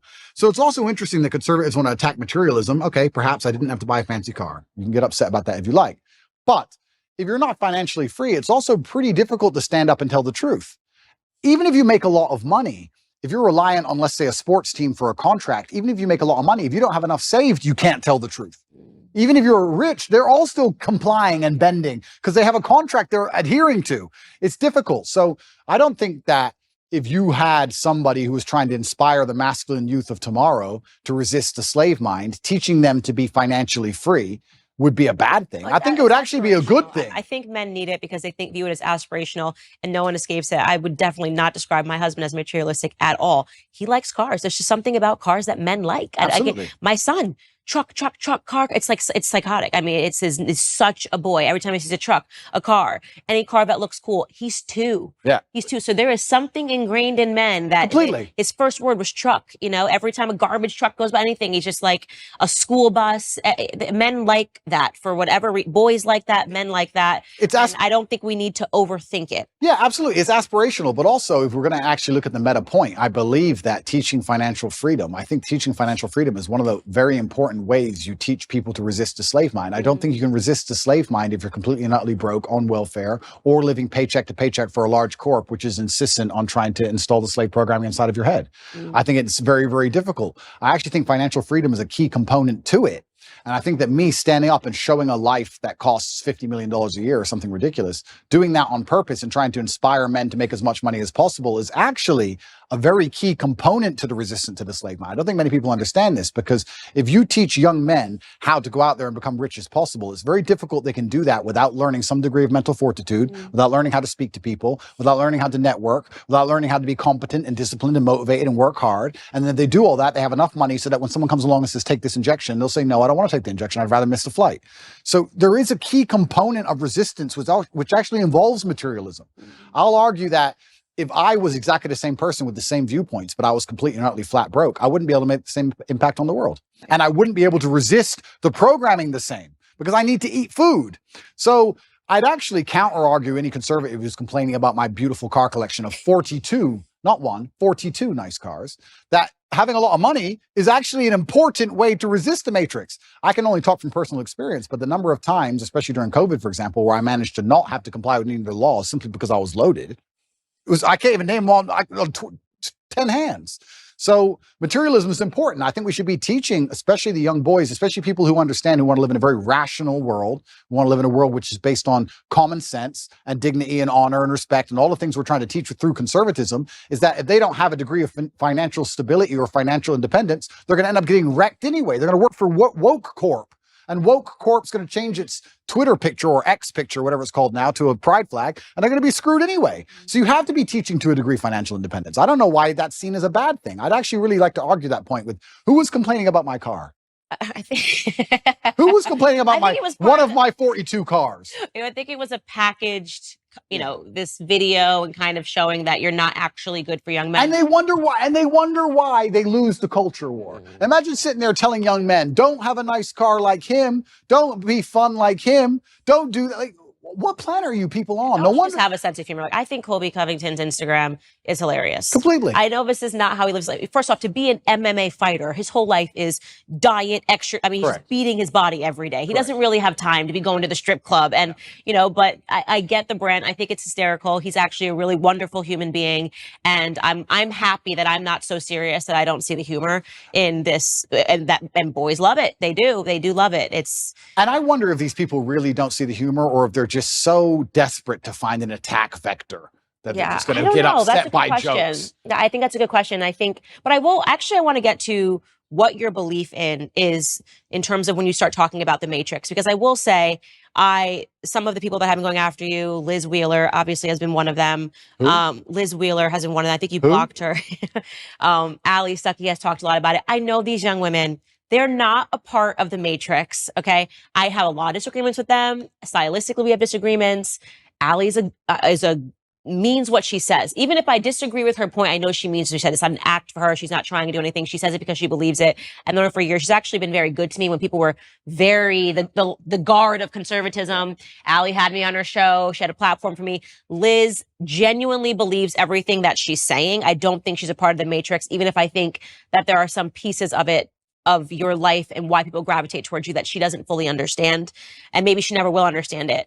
But they, to me, are not a part of the Matrix. Okay, so let's talk about what the Matrix is and what the Matrix isn't. Sure, let's talk about the Matrix. Before we do that, let's talk about this recent conservative attack. I want to make it clear that I don't watch basically any of the attack videos made on me. I'm busy. And I'm very happy with my life, and I don't allow attacks on my psyche. If somebody makes a video that attacks me, I don't watch it. I don't watch it because I don't want to watch it because I don't care. I don't watch them either. I don't care. Yeah. And I don't say this to insult Liz or anyone else. I don't know them enough or respect them enough to give a shit what they made or what they say. I don't care. So I can't talk about the specifics of what she said because I don't know what she said because I didn't watch it. However, I don't believe it was well-intentioned. I think that there is certainly a degree of jealousy that came with my massive influence in the number of views I got on the Tucker Carlson show. I think that the fact that 10-year-old videos, which have been debunked 30 times, are now coming up again is not well-intentioned at all. But I can't be entirely sure of that. So I can't comment specifically on their attacks because I haven't watched their attacks. I think they're seeing those videos for the first time. That's why I said I'm trying to bridge the gap between I only knew about those videos for a long time because I've been paying attention to your UK career. Yeah. I don't believe these people have been. I think the first time they were introduced to you was on Tucker Carlson's interview. Yeah. If I'm guessing, I have not spoken to them, but so they're just seeing this. Then somebody starts circulating old clips and they are like, oh my God, this person, this must be true. Again, guessing, have not spoken to them about you at all. Got it. Well, it's up to them to come to their own conclusions about me. I'll live my life and I'll continue to live my fantastic life and I'll be the best person I can be. And they can come to their own conclusions. And they can make videos in support of me or attacking me for the rest of human time. I'm not going to watch any of it. I'm not interested. Right. So that's those two. But in regards to the Matrix as a whole, the Matrix, I believe, and I use the term The Matrix from the movie because I think it perfectly describes the world we're in today. I believe we're living in a false reality which is projected inside of our minds and it's designed to distract us long enough for our bodies to be abused. In the movie, it's from body heat. In the real world, perhaps it's for some physical labor. But I believe that we're not living in a real version of reality. I believe there are gatekeepers on the truth, the agents, who try their very best to keep us asleep. And I think the end goal is to keep us distracted long enough for our body to be utilized and then for us to die. Who is the Matrix and what is the Matrix as a whole? I have to be very careful what I say, and I don't want to get in too much trouble.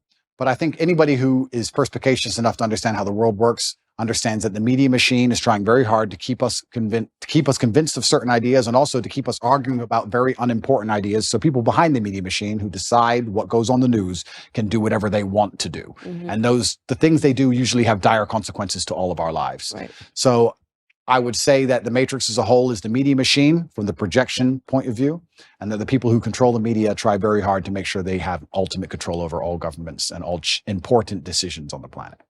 I agree.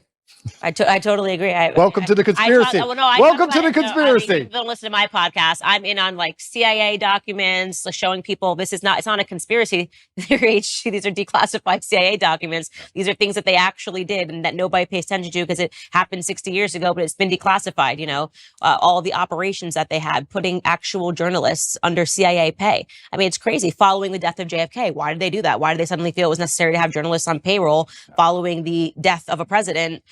Who there were a lot of questions surrounding his death. So you've got the right audience with me in terms of that. I think the media is the enemy of the American people. That is why I liked Trump calling that out right away, talking about fake news. What I don't understand is why anybody listens to anything they say.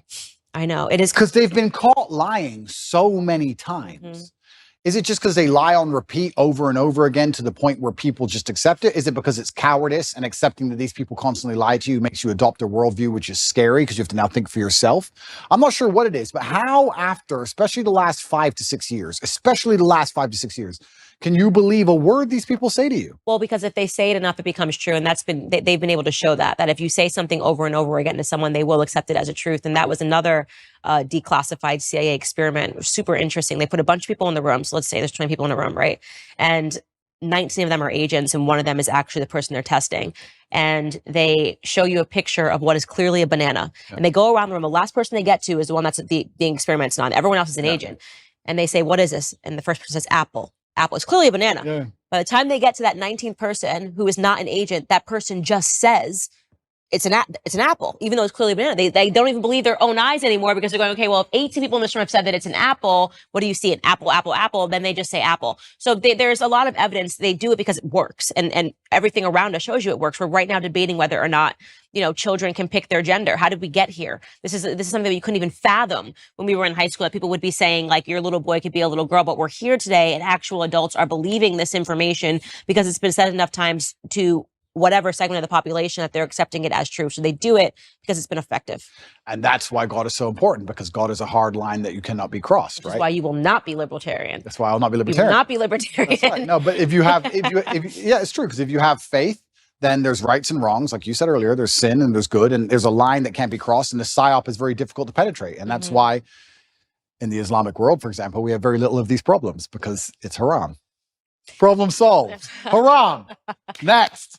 But yeah, it's certainly scary, and I don't think people understand how evil absolute power will make a person. I don't think people understand how petty and how vindictive and how degenerate absolute power will make people.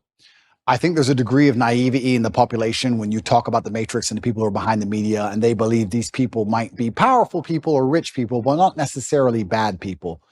But unfortunately, I don't think they really truly understand the reality. I had a theory that I was arguing with somebody with, and I keep using COVID because it's a perfect example of the psyop. Everybody who once believed in COVID now no longer believes, mostly all of them, which I find actually remarkable. Because when I talk about COVID now, in front of 20 people, everyone's like, yeah, man, that was garbage. But during COVID, I couldn't find a single person who wouldn't wear the mask. I was like, oh, I'm by myself. I got arrested in Germany. Me and Tristan got arrested, surrounded by mask wearers in handcuffs. I'm like, what the?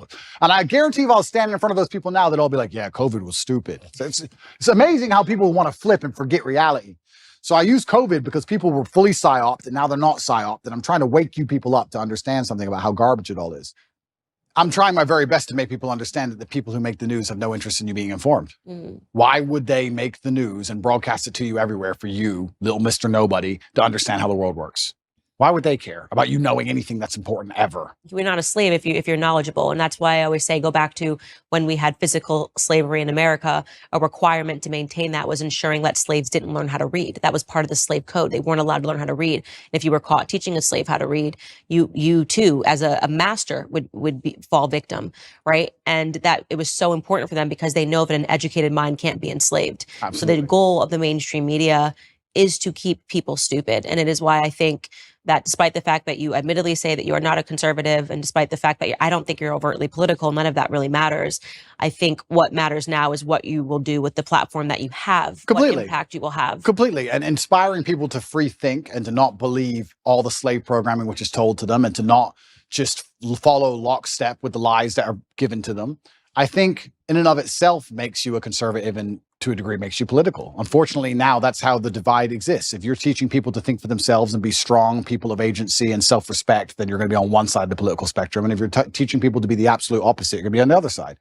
And by extension, I guess I am political and I am conservative just because I'm telling men to stand up and to be strong and to think for themselves. And that makes you resist the slave programming. And I like to believe that the conservatives themselves have resisted slave programming the most.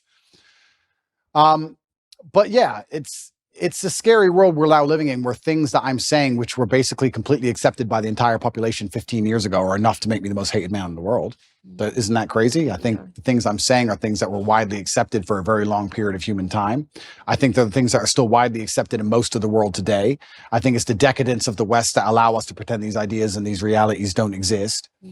And I don't know how long we're going to last under this false reality. I don't know how long society can possibly function with the insanity that they're trying to purport on the population of the West. The fact that so many calories in the Western world, genuine calories from food and human time, is wasted discussing pronouns and trying to get somebody's pronouns correct in a sentence that they've made up, which change at random. Think of the absolute insanity of that. And how long can a society actually function with that degree of decadence and absolute asinine behavior? I don't know how long it can even function anymore. I think the West is in a lot of trouble. And it's almost like, especially certain talking points, and I find myself guilty of it as well. We talk about certain talking points which are pushed to the front.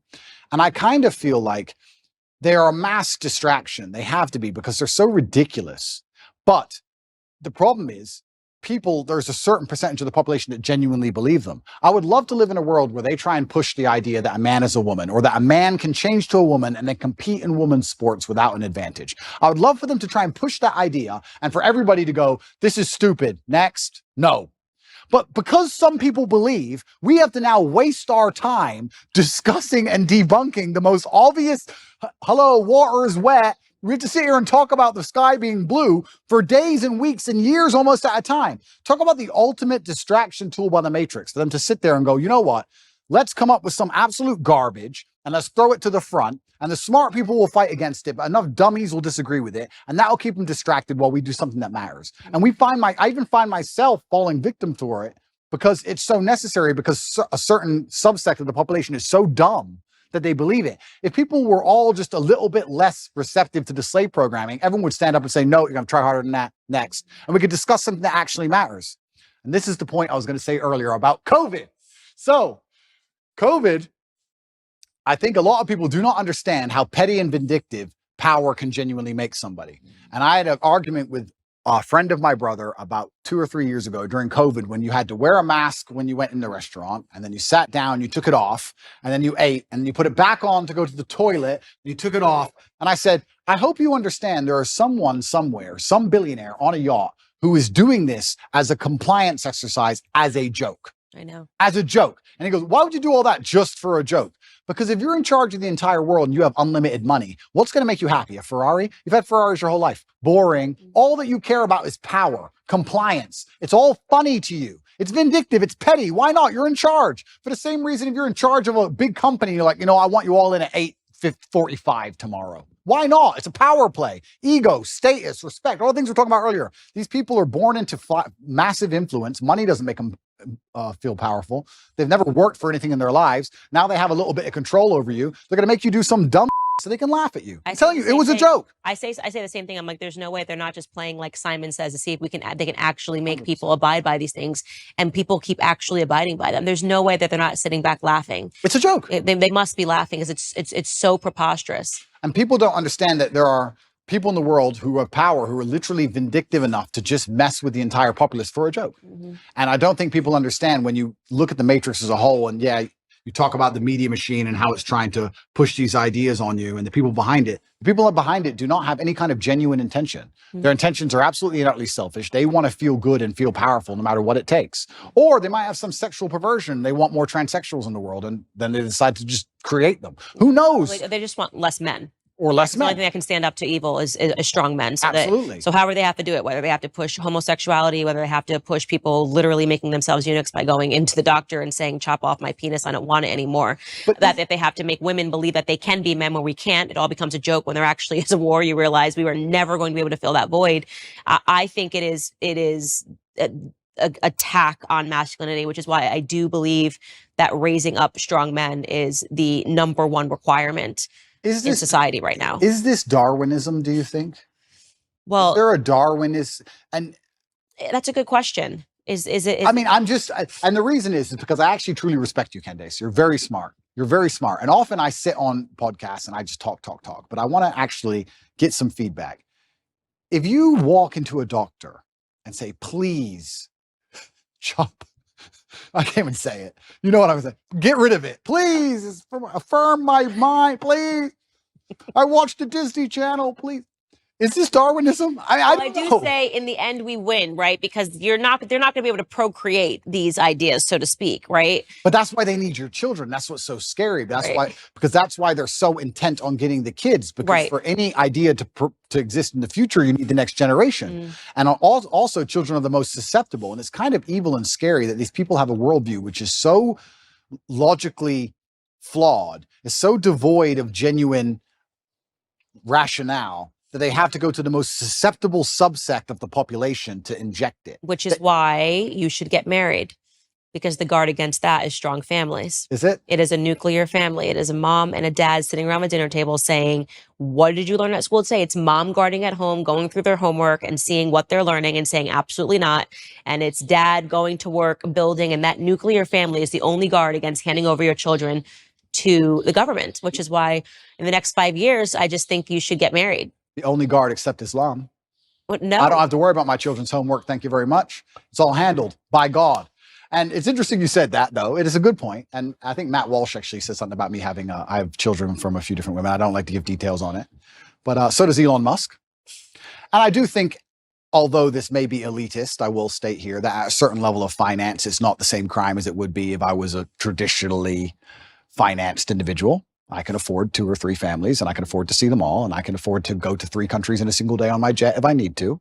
And I'm a very good father to all my children. I love them very much. And you're right. I completely agree with you. The nuclear family is the answer. My solution is not the solution for everyone, but the nuclear family is the answer. I agree with you. But Islam is also an answer. Well, I don't know enough about the Islamic faith to be able to counter you on that point, but I do think that having all your children around the dinner table, brother, sister, rivalry, this is beautiful. It's beautiful. Of course. I want that for you. Of course. It's beautiful as well. Okay. But sorry, I'm not, I have to, we talk about Darwinism. I'll ask you another question because I'm very interested. Do you think abortion is Darwinism?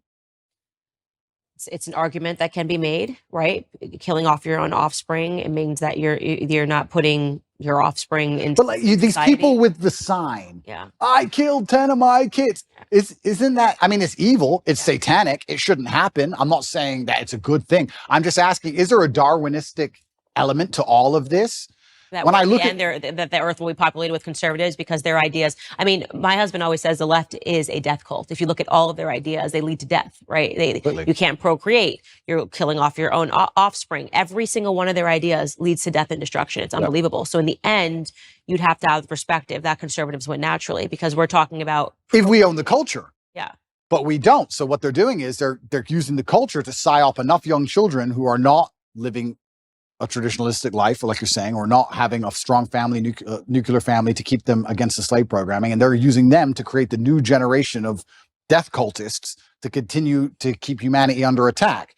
But I don't know. I really struggle. As a person, I try my very best to, my father had a saying, which I use, I allow manipulation to find out where my enemy wants me to go, and then I use my mind to break the trap and punish the perpetrator. And the reason he said that was because if you don't allow them to manipulate you, you don't know exactly where they want you to go. If they try to manipulate you and you absolutely not resist, you might end up taking another path towards the same destinations. You should allow them to manipulate you. Watch the slave programming, watch the propaganda, watch all of it. Find out what you want, then what they want you to believe, and then you can use your mind to instantly break the trap.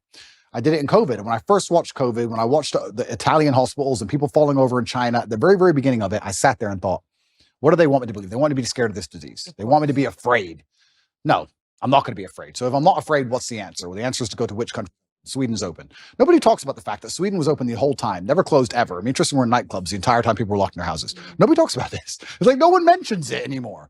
But you have to use your mind to break the trap. And I feel like I've tried to allow my mind to be psyoped into this transgender stuff or this abortion stuff. And even I can't even pretend to buy into it. I can't see how you can reach that level of delusion. And that's where I say, maybe it must be Darwinism, because maybe even with all of my mental capacity, I can't even pretend to be stupid enough to want to go and chop my genitalia off to then imitate a woman, poorly imitate a woman for the rest of my human years.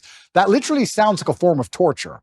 That sounds like one of the worst existences ever. I feel sorry for anyone who's fallen for that, because they're never going to be what they want to be, ever. It's just like the worst possible existence. I just can't think of anything possibly worse. And I don't know, maybe there's a Darwinistic element to all of these things. If we can just control the culture and make sure that no future children are psyoped into the death cult, maybe it should all fall apart, because people who truly are that susceptible.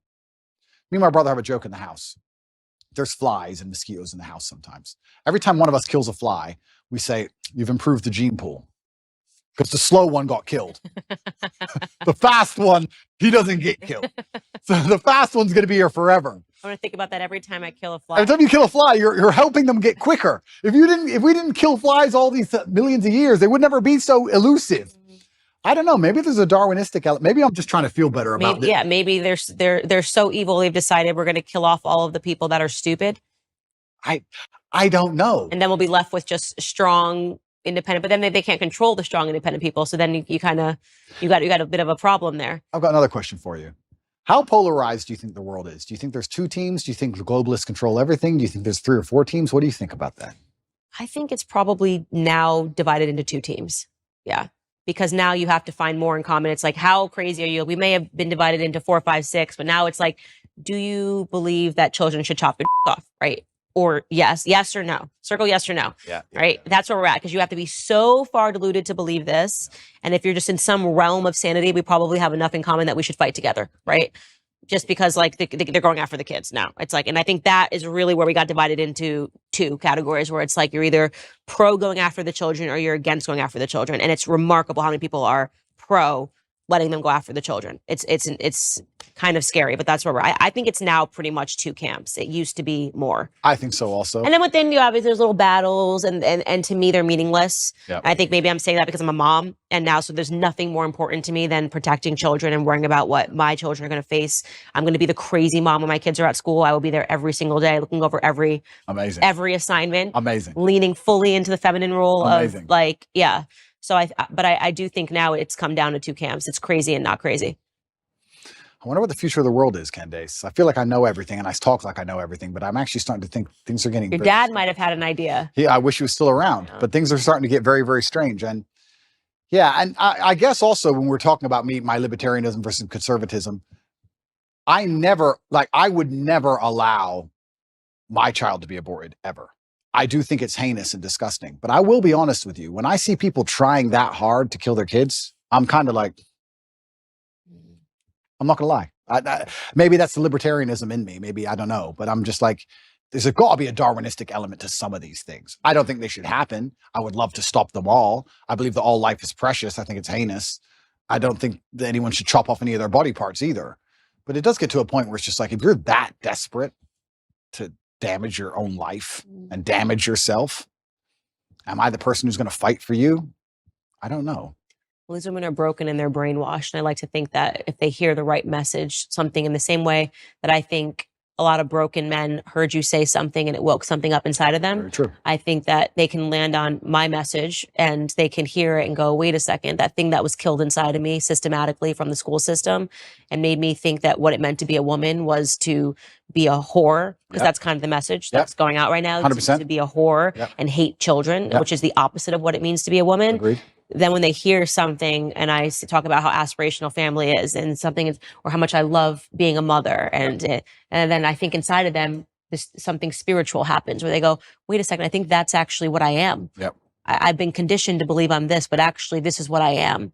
So I'm more hopeful that the more that we have better pillars in society, that we have people speaking out on the opposite messaging that Hollywood is bringing, on the glory of being a woman, on the beautiful of the yin and the yang, on that submission in a marriage is not a bad thing, actually. It's a beautiful thing. I agree. And these messages have been perverted, that we make a difference. And I think we know we're winning. No, we are now winning. they want censorship. Now they want the people taken off the internet. Now they want this person to go down. And that they weren't doing that when they were winning. They didn't care. Everybody was allowed to have a platform when Obama was president. Completely true. We are winning. And I just think it's an unfortunate of the human condition that people don't really like to learn lessons the easy way. They have to learn them the very hard way. And it's very difficult for us to sometimes sit and tell people the truth, and they just don't want to learn it until it's too late. I like to think that these women who hold up these I lost 10 babies, I killed 10 babies signs will one day wake up and feel very sad about what they've done. And they will definitely. And it's possible. Right? And it's possible. And I think even time will show them, God will show them with time. I don't know how I'd talk someone out of the transgender argument. Like, how would you convince someone who is 100% certain they want to mutilate their body to not mutilate their body? That's a scary one to me, because their mind. And that's also one that you can't really undo, which I think is sad, which is why the suicide rates go up after transitioning, I think, is once you do it, you've committed. But I've sat down with a man that did that, had the full surgery. His name is Walt Heyer, and he's dedicated the rest of his life to waking up other. Well, that's the most noble thing you can do. Yeah. He's like, this is what I did. This is how I was convinced. This is how I was brainwashed. This is what happened to me. I was actually just molested when I was a kid, and I just wanted to get rid of my identity in any capacity. So I did the most extreme thing that I could possibly do.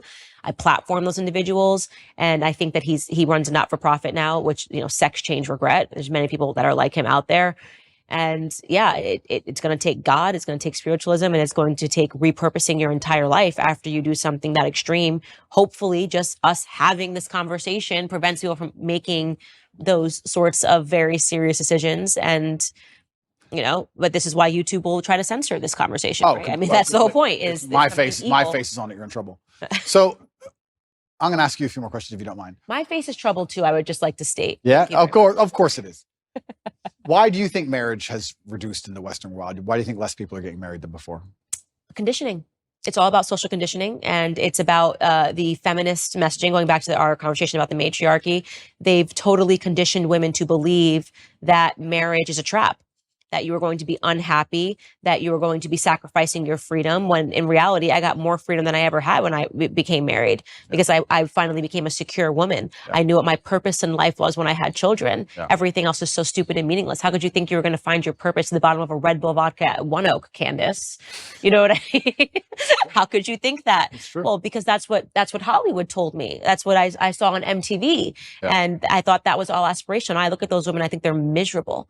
I look at these women that are still finding their freedom. I say, find the number one feminist that you know and ask yourself a question. Do you think she's happy? Completely. Chasing her career. Do you think Chelsea Handler's happy? Never. Right? And the answer is no. And so I'm lucky that I got that wake up call. I'm blessed that I got married. I'm blessed that I have, 3 children now with this one on the way. And the more that I can talk about how happy and fulfilled I am for the first time in my life, right? Not when I was drinking and pretending to be happy, but for the first time I actually am happy.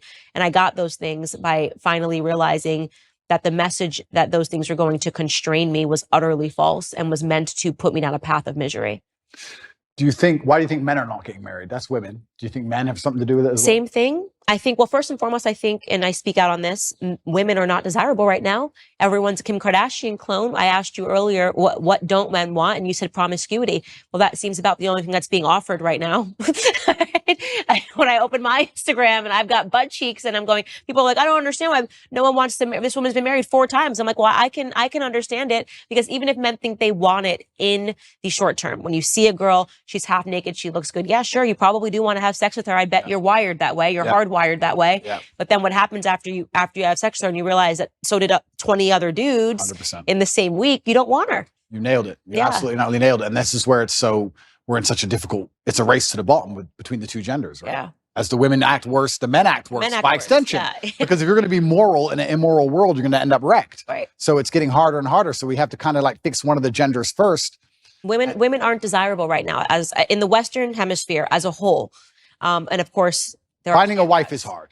Finding a wife is hard. And it's because women are literally being conditioned to behave like sluts. Completely. And they're also being conditioned to leave the man as soon as things get difficult. There's a lot of programming in this I don't think even many people pick up on, but women are conditioned to act a certain way before marriage, but also during marriage, men and women are conditioned differently. If you have a man who's been married for 10 or 15 years, and let's say he doesn't sleep with his woman anymore, and he goes on TV and says, me and my woman have been married for 15 years, we no longer have sex, I'm not satisfied, I should leave. Everyone will say to him, no, you can't leave. You can't leave her just because she won't have sex with you. Are you out of your mind? Are you crazy? Stick by your woman. She has an emotional problem, etc. If you had a woman who said, I've been married for 15 years, I've been with him, I'm not attracted anymore, I don't have sex with him anymore. You deserve freedom. You can go get someone else. Why are you putting up with this? His feelings aren't your responsibility. So it's actually very interesting. Also, the psyop happens post-marriage. Women are also attacked post-marriage to not try, not stick around, not worry about their husband's needs. Speaking to your point, one thing I speak to the young women that follow me about is making an effort after you get married. This idea, I was reading this ridiculous column, Ask Jane, where a guy was writing in earnest saying, I love my wife. She's a wonderful mother to our children. We've been married. She had one child. Two years later, she gained 50 pounds and hasn't lost it. Yeah. And Jane wrote back to him and yelled at him for saying, he's like, I'm not attracted to her anymore. I don't want to. Just yelled at him for even saying this. And I'm going, no, why are you yelling at him for being honest? The idea that marriage is a finish line is problematic. Yep. That, oh, well, I got the guy, I pretended that I like to work out and go to the gym. And now that I've got him, I'm going to gain 200 pounds and he's just stuck with me. Yeah. That is a poisonous mentality. You should make an effort for your husband. That's part of marriage is caring about each other, caring about each other's health. Health is wealth. So it's even that is toxicity to say to a woman, to say to a man, well, you just have to like her anyways. If she's 300 pounds and doesn't care anymore and sits on the couch all day, that's not what marriage is really about. Completely agree. And I think everything in life is rented. I don't think anything is ever owned. I think that your health is rented and you have to pay the rent every day. And your marriage is rented and you have to work on your marriage every day. And your business is rented and everything you have is rented. I think the idea that even owning anything or anything as a finish line is wrong. Right. You don't just start a company and go, okay, I'm rich now. No, you got to work on that company every day. It's rented. You don't just get in shape and go, I'm in shape now. It's done. No, absolutely everything's the same. And a relationship is exactly the same. And I completely agree with you. I think that the breakdown of the nuclear family and the breakdown of marriage in the West is actually one of the ills and one of the big problems with it. I am not married myself, so I'm not being completely, I don't want to come across as hypocritical, but I do think that is actually a fast way to a degree to solve a lot of problems in society. I do think, though, in the current setup of society, I think the reason a lot of men are also rejecting marriage is, one, because there's not many wives to find, but two, I think a lot of men find themselves very unhappy in marriage because the women have no interest at all in satisfying them, like you said, or no interest at all in their needs, and they end up scared of divorcing her because they're going to be bankrupt in a marriage where they don't feel respected. Kids don't listen to them and they're not the king of their own household. So what would be the attraction in getting married unless you're going to be the king of your own household? And that can be extrapolated and discussed in two different ways. One about feminine submissiveness, but also about masculine accountability and excellence. Because I think if you're truly an excellent man, you can be the king of any household. So It's very interesting. It's kind of interesting how all arguments come back to almost the same base biological things. And you teach women to be good women, you teach men to be good men, and everything kind of works out after that. And if you break those two things, everything built on top of it completely degrades and breaks down. Because even all the other things we discussed how masculinity would have prevented a lot of the COVID crisis. We can talk about how genuine masculinity or a good nuclear family and anti-propagandist dinner table can prevent a lot of this transgender insanity. There's so many things can be fixed with a man being a man and a woman being a woman. It's like the ultimate cure. Is what I always say, and it's so natural defining the roles in the household. So like me, my husband had to sit down, and it just was. I had a natural proclivity to do certain things. Yeah. I always give the greatest example. When a baby is born, the men don't know what to do for the first. You just need your girls. They just are. What do I do? And I remember thinking about every diaper size, transitioning, what clothes he needed, what onesies, all of the stuff. George, not there. We're not there. I think Georgie must have been, that's my son's name, Georgie, must have been 2 months old. And I said something to, I don't even know what I said to George, but I had realized that George had already opened his college account, things that when I tell you my brain was I was just like, where are you? I'm sitting here thinking about the day to day. He's thinking about his future. 100%. I don't even know when I would have. I think still to this day, Georgie's now 2.5. I still would not have opened an account for him. It just is not where my brain was. 100%. And so I love telling that story because it just speaks to how different. I'm like, did you try to feed him? He's like, I don't know why he's crying. I'm like, have you tried giving him food? And then he's like, oh, I've already sorted out his bank account. So when he turns 18, I'm like, where are you? Men and women are different. And it's beautiful. Those differences are beautiful. Completely. The sex differences are a beautiful thing. Our instincts are beautiful, and we need to stop shunning them in this society. I love being a woman. I love that my husband's a man. We shouldn't be making someone feel badly about being a woman. We shouldn't make someone feel badly about being a man. Well, absolutely. And if I had to be pessimistic about why they're doing it, pessimistic and also very realistic, they want to cause absolute chaos and confusion, because during chaos and confusion, you can implement anything. Of course, slavery. It's slavery, right? People will give up their freedom for only one thing, and that's safety. So they have to inject chaos and they have to inject confusion, and they want us confused at every level. At every base level, they want you confused. They want you confused about why your kid doesn't listen to you, why your marriage doesn't work, why you're broke, why they want you confused from the ground all the way up. So you're just confused. So when they come along with some sort of solution, no matter what garbage it is, you end up just adopting it because you're sick and you need a medicine. So absolutely, they attack masculinity and femininity because it works so perfectly together. And if they can break that, they can break all of society by extension. And I think they've done a pretty good job of doing exactly that. And it's amazing if you look at these ideas we discuss and how ridiculous they are, and how I feel like it's a psyop to even convince me to waste my time convincing people that a man is not a woman. It's done on purpose because they have the world so confused now that they can come at us with absolute garbage, and it needs a discussion. If we had the basis of masculinity and femininity in the household, how much harder would the transgender argument be to implement? Think about it. Well, she's a woman, I'm a man. No. But now they got people thinking we're all the same. It doesn't matter. Gender is not real. All this craziness because of the breakdown of the basics. So this is why perhaps they see you as such a threat, and they see me as such a threat, and they see us as such a threat because we've just stuck to the age-old adages and the age-old ways that people have always been.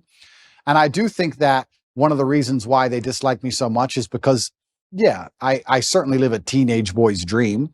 But if you want to inspire the next generation, how else are you going to do it, right? You have to have the fancy car and the big yacht and all these things. And by inspiring these men to stand up and think for themselves and resist the slave mind, it's doing genuine damage to their slave agenda. Genuine damage to their slave agenda. And I think that that's why I especially ended up targeted. I truly believe that's what's happening. I think there is an element of it that it's you've captivated young men, and that is a very important demographic in order to sustain an enslaved population. Is you need to poison men, and I think 100%. that is true. So, in closing, other than the fact that we've agreed that you're going to get married in the next 5 years, Sure. I get 4 wives. no, not 4 wives, just one monogamous relationship. Okay. What does Andrew Tate's life look like in the next 5 years? You've built your audience, you did it with your own grit and determination. There are people following you.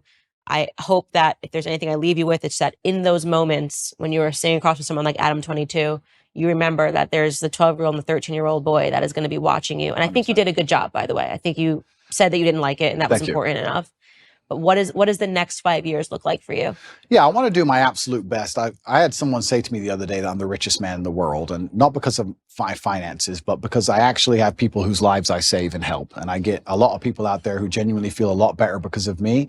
And I try my very best to tell the truth and live true to my heart. And I live with my brother, and I've got a lovely family, and I feel like I've got everything almost ticked off. And my plans for the future are primarily to continue to tell the truth. I think that we're now winning. I think there's been a pendulum that's swung, and people are tired of insanity and they're tired of being lied to.